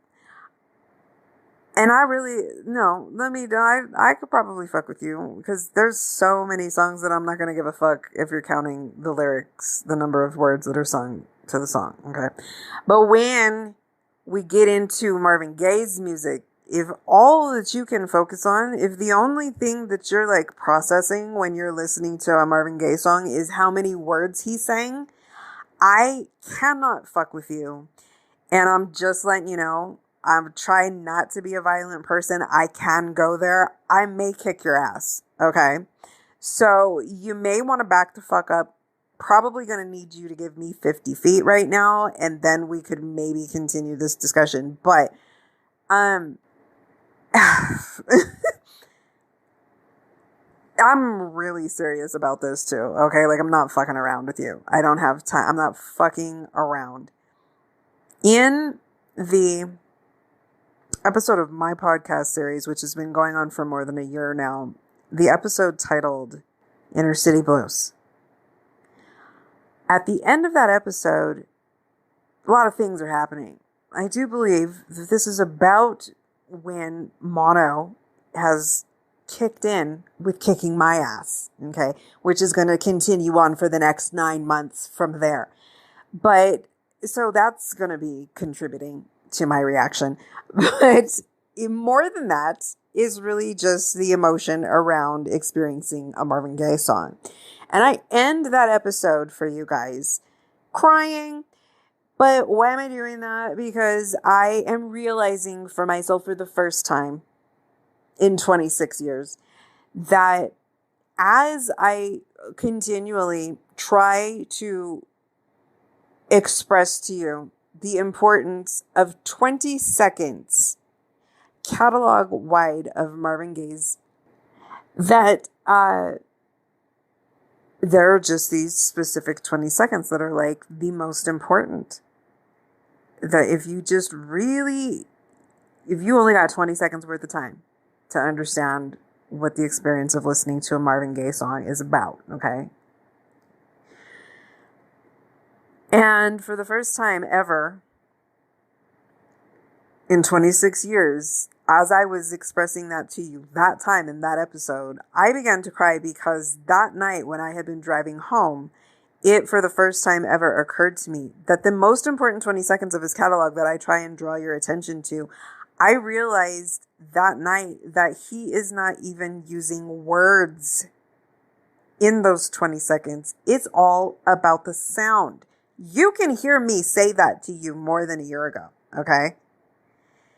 And that if you cannot comprehend that when we are on the topic of Marvin Gaye, bitch, it is down to simply sound at certain points in time that I am addressing and trying to break through your hard-headed ass with. And two. And what does my dad say all the time? What a hard head makes a soft ass, because I guess what that is trying to convey. I think a lot of parents said this to their children in his generation, is that if your head continues to be hard, the result will be that your ass will be soft because I'm going to kick it. Okay. So yeah. When I am speaking to you on elements and aspects of Marvin Gaye's catalog and the importance of them and the beauty of them and the genius of them and the baddest motherfucker that there ever is of them, if you and I can't just be really vibing on the fact that often I'm only talking to you about the sound of this shit, I can't fuck with you, dude. I cannot. And I guess I'm talking to David Ritz. Do you know what I'm saying? But then that's also the reason why I cannot avoid if I need to talk to you for 3 fucking hours about how I really therefore wish that this motherfucker could just be silenced on his ability to speak on Marvin Gaye. Okay? Because this is ignorance at a level that should not be allowed to be the information that you are receiving before getting into the material of Marvin Gaye. Okay. The two don't mix and match, and they should not be allowed to.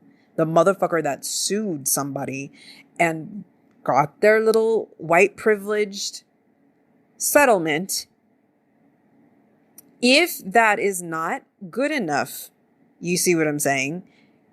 It's going to be represented through the way that they speak on that person.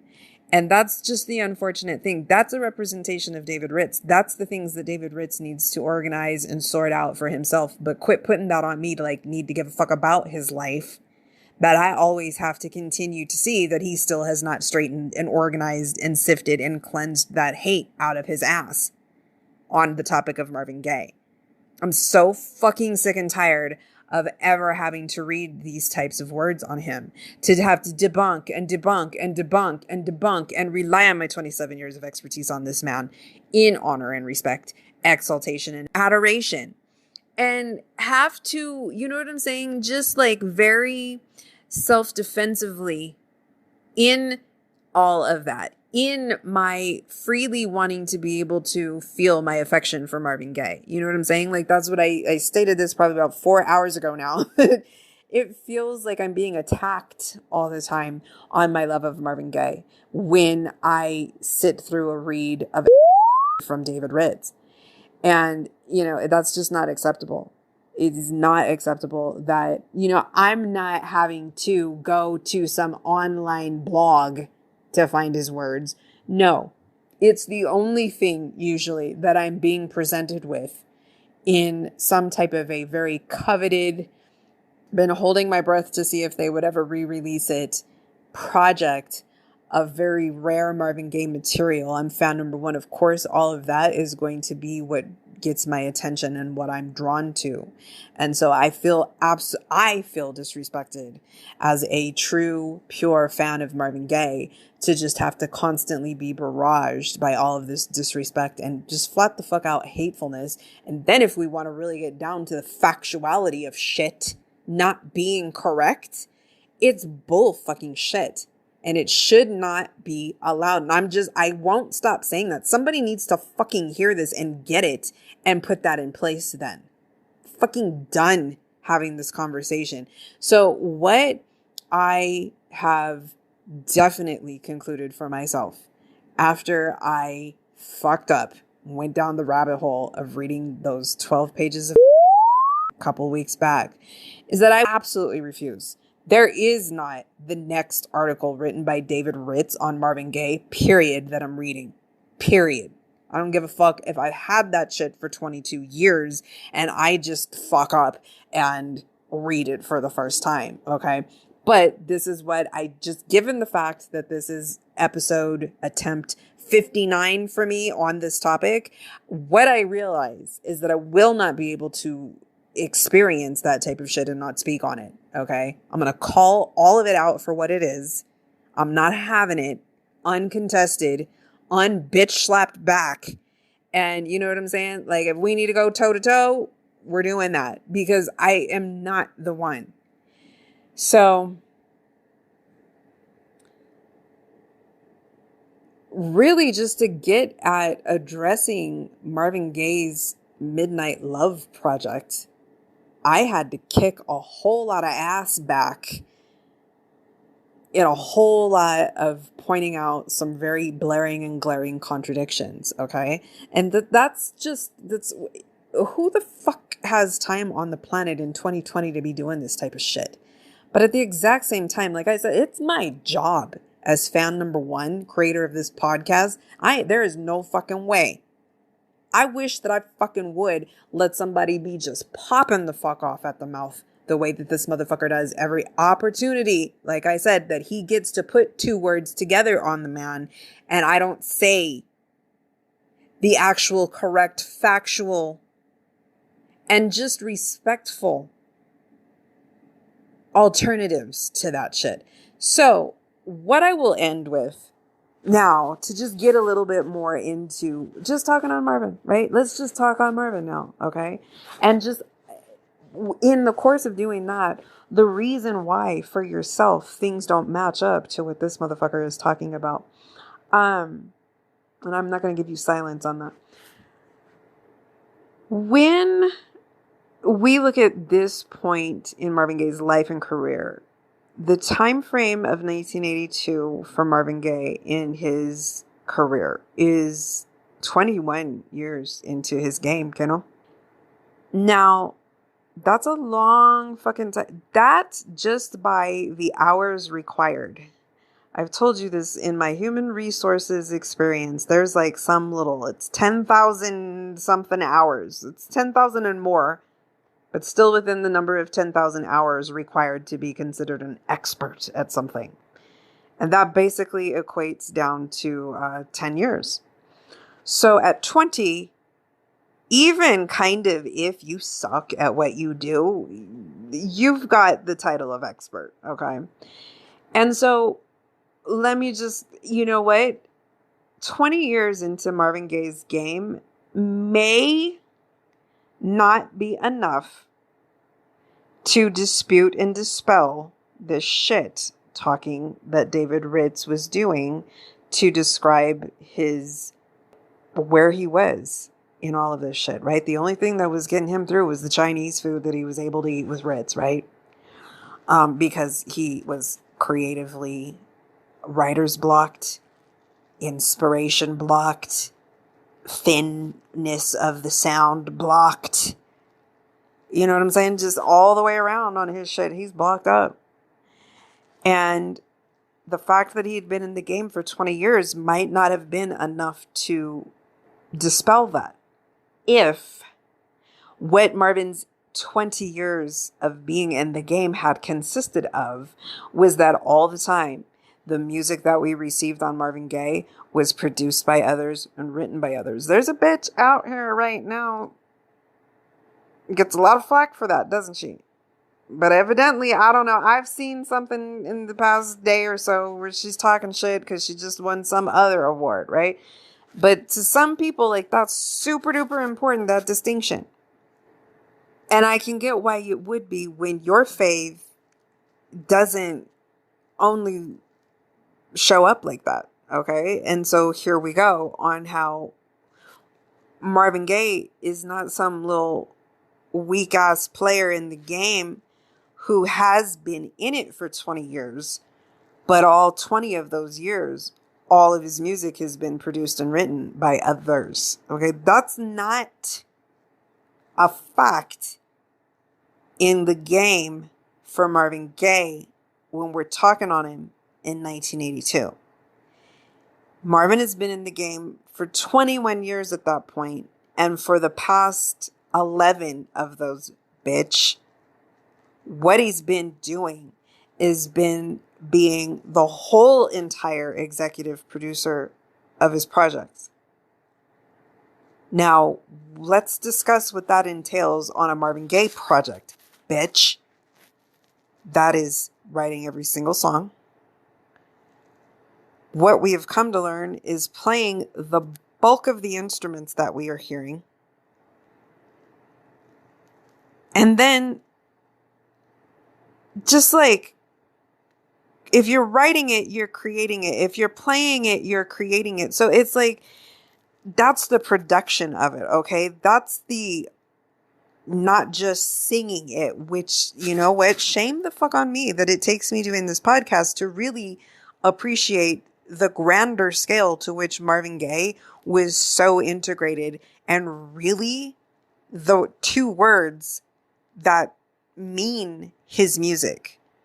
Does that make sense what I just said to you? Marvin Gaye's music means Marvin Gaye. And that just really hardcore became, like, if you just needed to put two words to describe Marvin's music, it's Marvin Gaye, bitch. Because he writes on that shit. He plays almost all of that shit. And all that I've focused on, I've been so distracted by that thing. You know, call me a thing whore, because the only thing that I can fucking focus on is that thing. I cannot get enough of that thing. Gotta have that thing every day. You know what I'm saying? So call me a thing whore. But it's like, you're missing all of the story, baby girl, if that's all that you can focus on too. Okay. There is no fucking way that we're going to have a conversation about Marvin Gaye in relation to his gift, which was musical, in about like every context of the sense. Okay.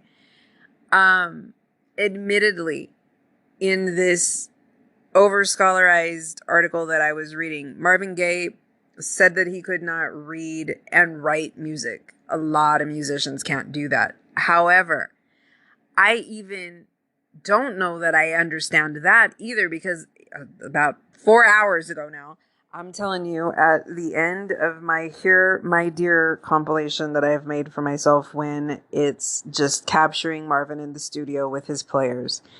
And he says to them, though, he's like, and then we just come back to the F minor there. Now, I'm going to tell you something. If you can't read music and you don't write music, you don't know what the fuck F minor is. And you're not telling other people to get to it either. I promise you that. I barely learned how to play the fucking piano full. Like, F minor, it's hitting one of them little black keys on the piano. And, you know, if you don't know how to read or write music, you don't know that shit. So I don't really even know that I can say that Marvin didn't know how to read and write music either, though. Because you don't talk to people like that if you don't know what the fuck that means.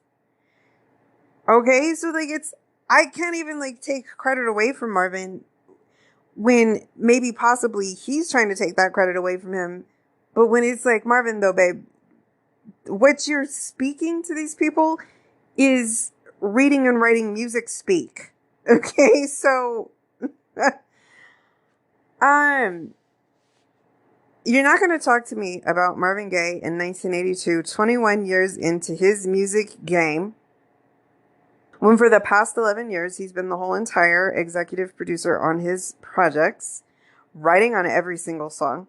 And here is something that I feel confident to say to you, because let's count the projects. We're about to count projects, and I will feel confident to say to you that if Marvin Gaye did not write on every single song, there are not more than 5 songs that he did not write on. And so let's count these projects. What's going on? He is the whole entire executive producer of that shit. Trouble Man. He is the whole entire executive producer of that shit. Let's Get It On. He is the whole entire executive producer of that shit. Let's don't count I Want You, because Marvin Gaye did not write enough of that shit, okay? That's not what I'm talking to you about. So let's don't count I Want You. Let's go to Hear My Dear. He is the whole entire executive producer of that shit. Let's go to In Our Lifetime. He is the whole entire executive producer of that shit. Now, what did I say to you a few minutes ago? In the context of Marvin Gaye, to explain what the whole entire executive producer of that shit means, is that he is writing on every single fucking song. And if he has not done that in all of those projects that I just listed to you, bitch, there are not more than 5 songs that he didn't write a word on, okay? And that's the reason why we're not including I Want You. He, through the course of doing this podcast for more than a year, I have come to learn, is playing the bulk of the sound that we are hearing on every single one of those songs, on all of those projects that I just listed to you. That is what it means to be the whole entire executive producer on a Marvin Gaye project, because the 2 words that are Marvin Gaye's music is Marvin Gaye. And then thirdly, and I just disrespected myself, but I take the title, if I am just a thing whore for the past 27 years, because if the only thing that I've been able to wrap my mind around is the thing that I need every day, gotta have it, there's also that. On every single one of those projects, that is just like a little bit too much over the top, right? Like the thing is just a little bit too much over the top. It's like, that's the reason why We therefore identify him as the baddest motherfucker that there ever is. It's on the thing. I don't know if maybe you didn't understand that simply on the strength of the thing alone. Did I never really point that out to you? That simply on the strength of the thing alone is the reason why Marvin Gaye is the baddest motherfucker that there ever is. Did you also need to know that it also includes his songwriting and his instrument playing? I mean, that's too much to handle at that point, right? So in 1982, what it just simply is impossible for it to be. And we're now just getting into like universe possibilities. Marvin Gaye is not going to have that many entire projects where he is the whole entire executive producer of them in the context of what being the whole entire executive producer on a Marvin Gaye project is, which is Marvin Gaye. And gosh, is like What's Going On one of the top 20 albums of the 20th century? Wow. Okay. It's not like these are some little basement recorded mixtape EPs that my man was putting together through those 5 projects that I listed to you. Get all of your fucking life. So in 1982, you're not about to try and tell me and make me understand and believe that he's showing up in his capacities at that point with less confidence than he had on his first project out of the gate 21 years before that. Fuck you. Like, this is not intelligent conversation at this point. And it's not possible conversation at this point. And it goes to a conversation that I had recently where I'm being told, you know what, I've just decided we're going to do this next proposal. My boss had asked me to look into something and see if I thought it was a good idea. I didn't get around to it. So then he was just telling me, you know what, we're just going to do it. And I'm like, okay, then guess what? We're just going to do it because at this point in time, for myself personally, but this just becomes a universal factual thing. This is what I'm talking to you about. Things that just don't remain capable. You get enough of a thing underneath your belt, and then a certain level of anxiety connected with that thing is just not possible to be associated with that thing anymore. Okay.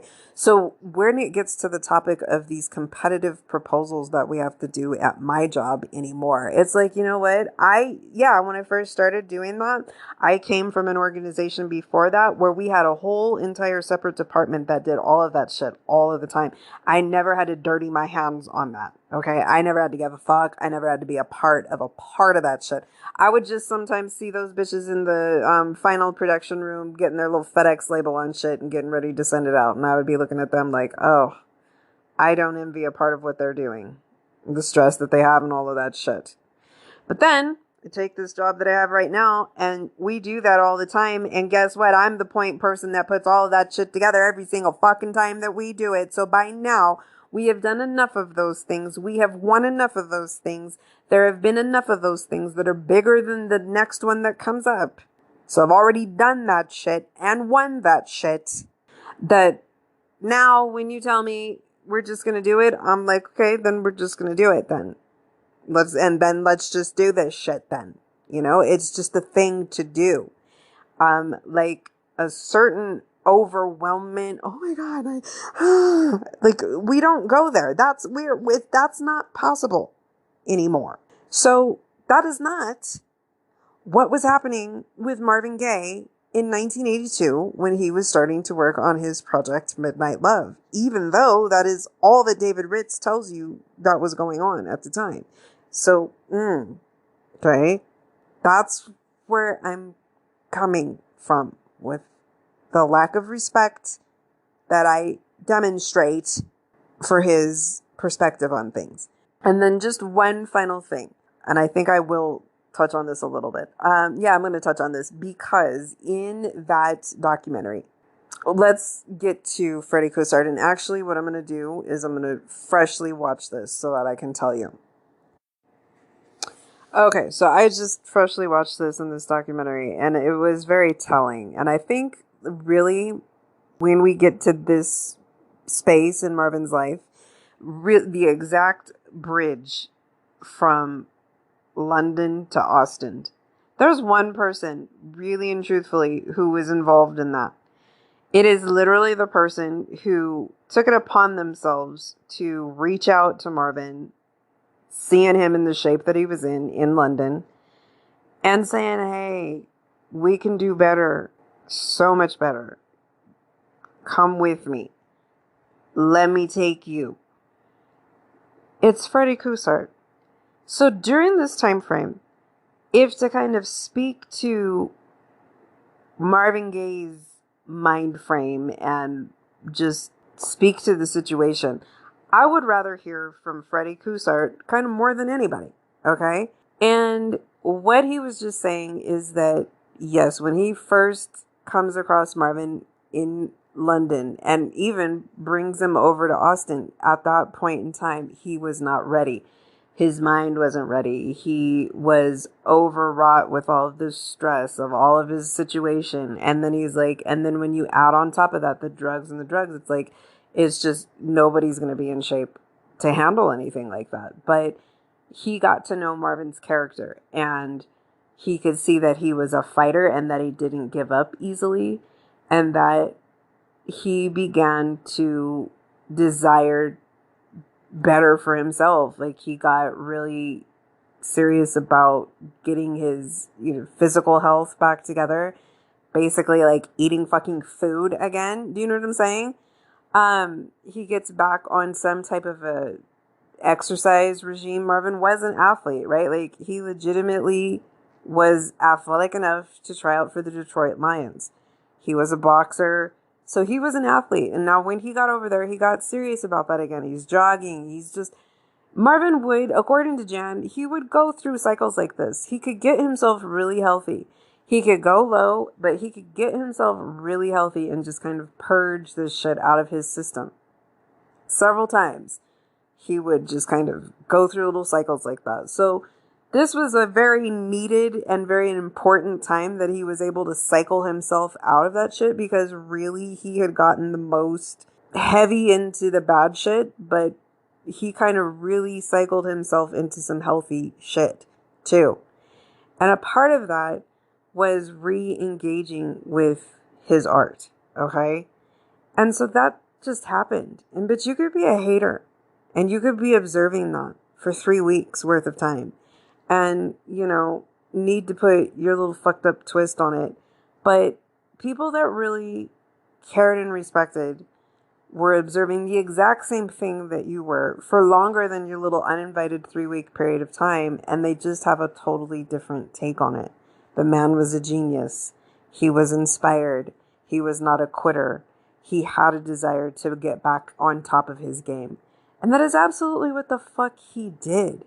You know what I'm saying? Like, we could even possibly entertain any of these conversations from David Ritz if, upon pressing play on the music, it really falls fucking as flat as David Ritz just wanted you to experience it, right?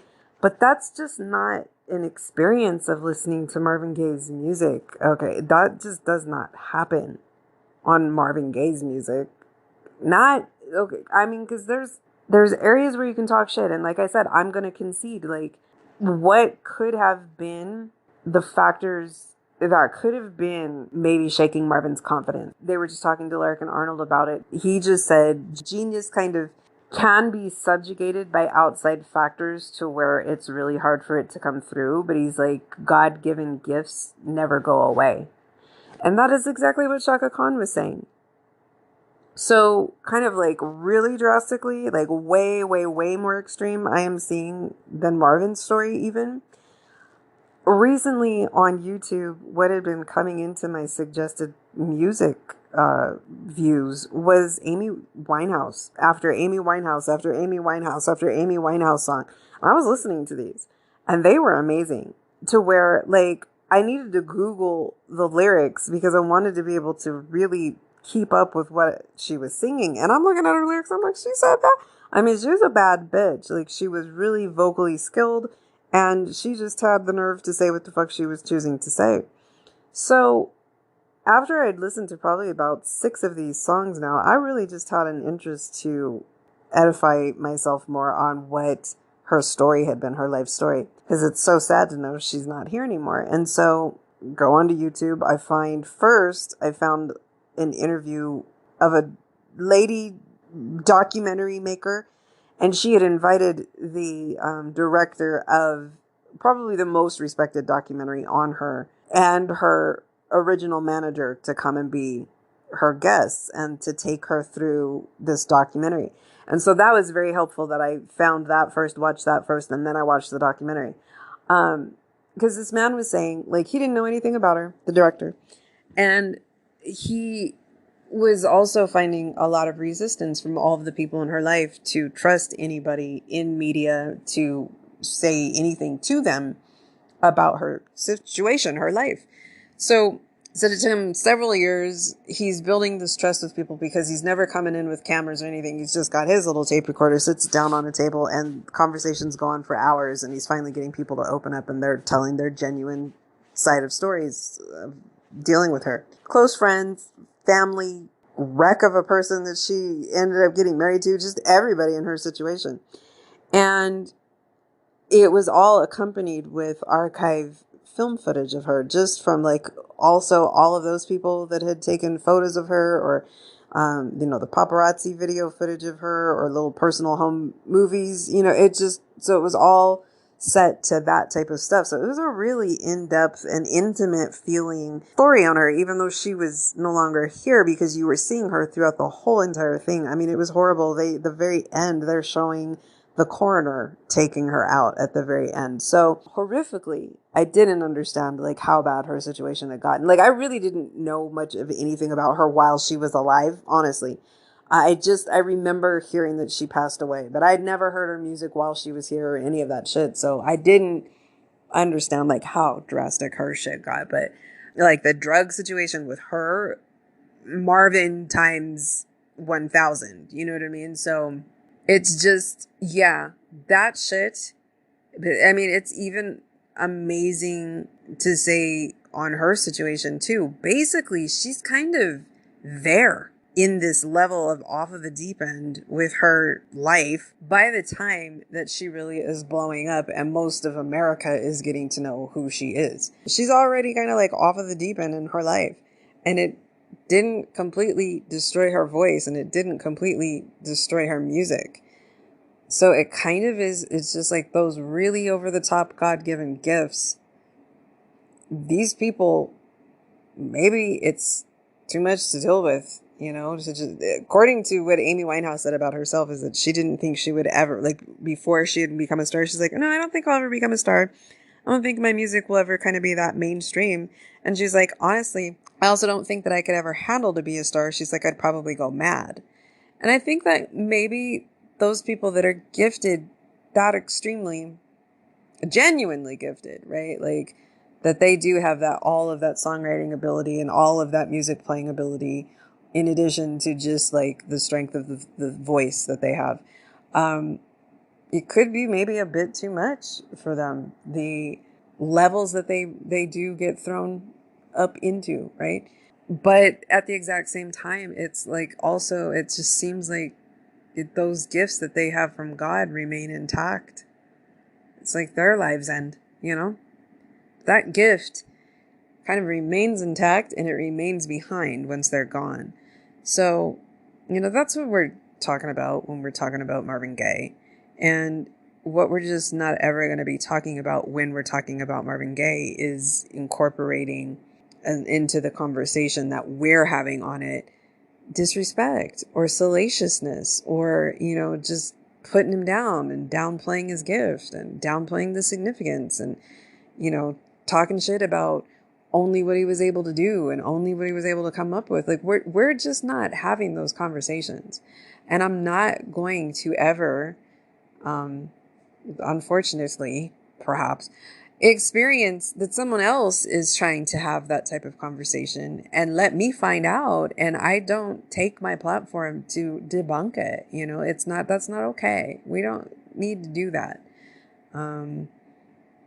And so, yeah, it just goes back to a hold on. Let me see if I can pull this thing I had found up really quick. Okay, I did find it. So, yeah, it says fandom as I'm on it. But, so according to this, they're getting into the weeds on the David Ritz writing sexual healing topic.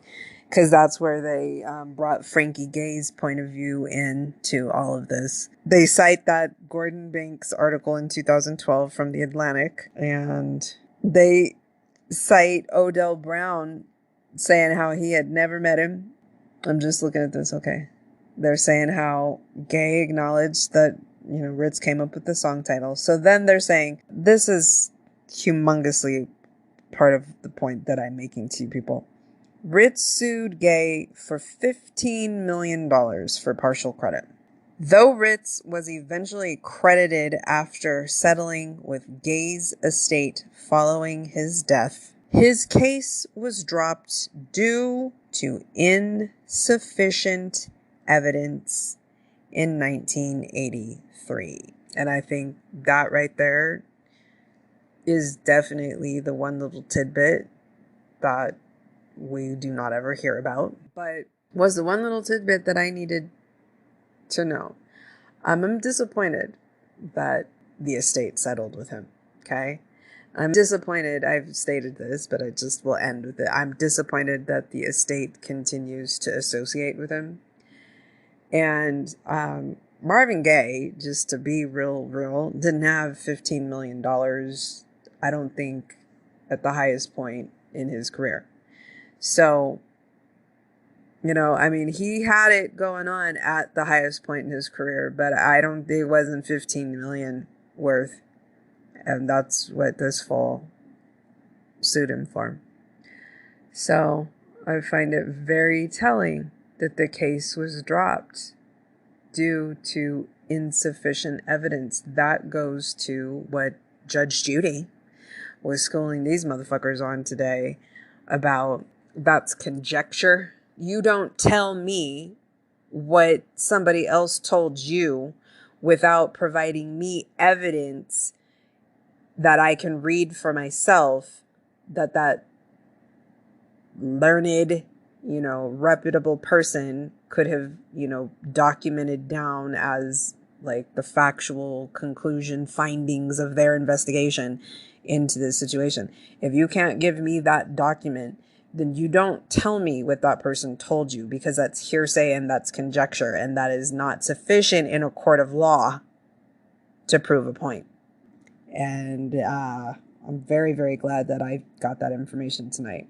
So, yeah, I'm good and I'm done, and my voice is gone, and I've literally been recording this for like 4 hours now.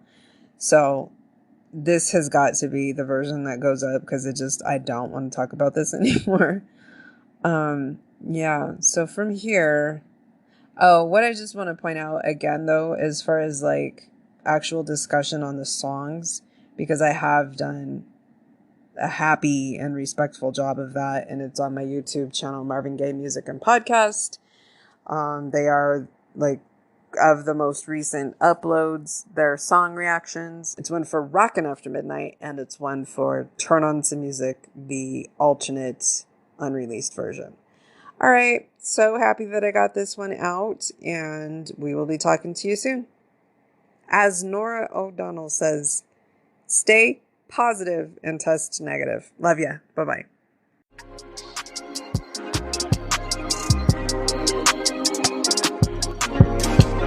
Well, friends, that's it for this episode. Did we have fun? I had fun. Subscribe to our show so you never miss the enduring gifts of Marvin Gaye. Follow us on Pinterest, pinterest.com/Marvin Gaye _enduring_gifts. There, we are up to 45,000 views per month. I have thousands of images and videos of Marvin. Also, check out the YouTube channel, Marvin Gaye's Enduring Gifts. I'm building the Song of the Day playlist there. It's my ultimate goal to become your free online Marvin Gaye listening resource. So, as always, we really appreciate your listening support. Give us subscribes, give us likes, and thank you for listening.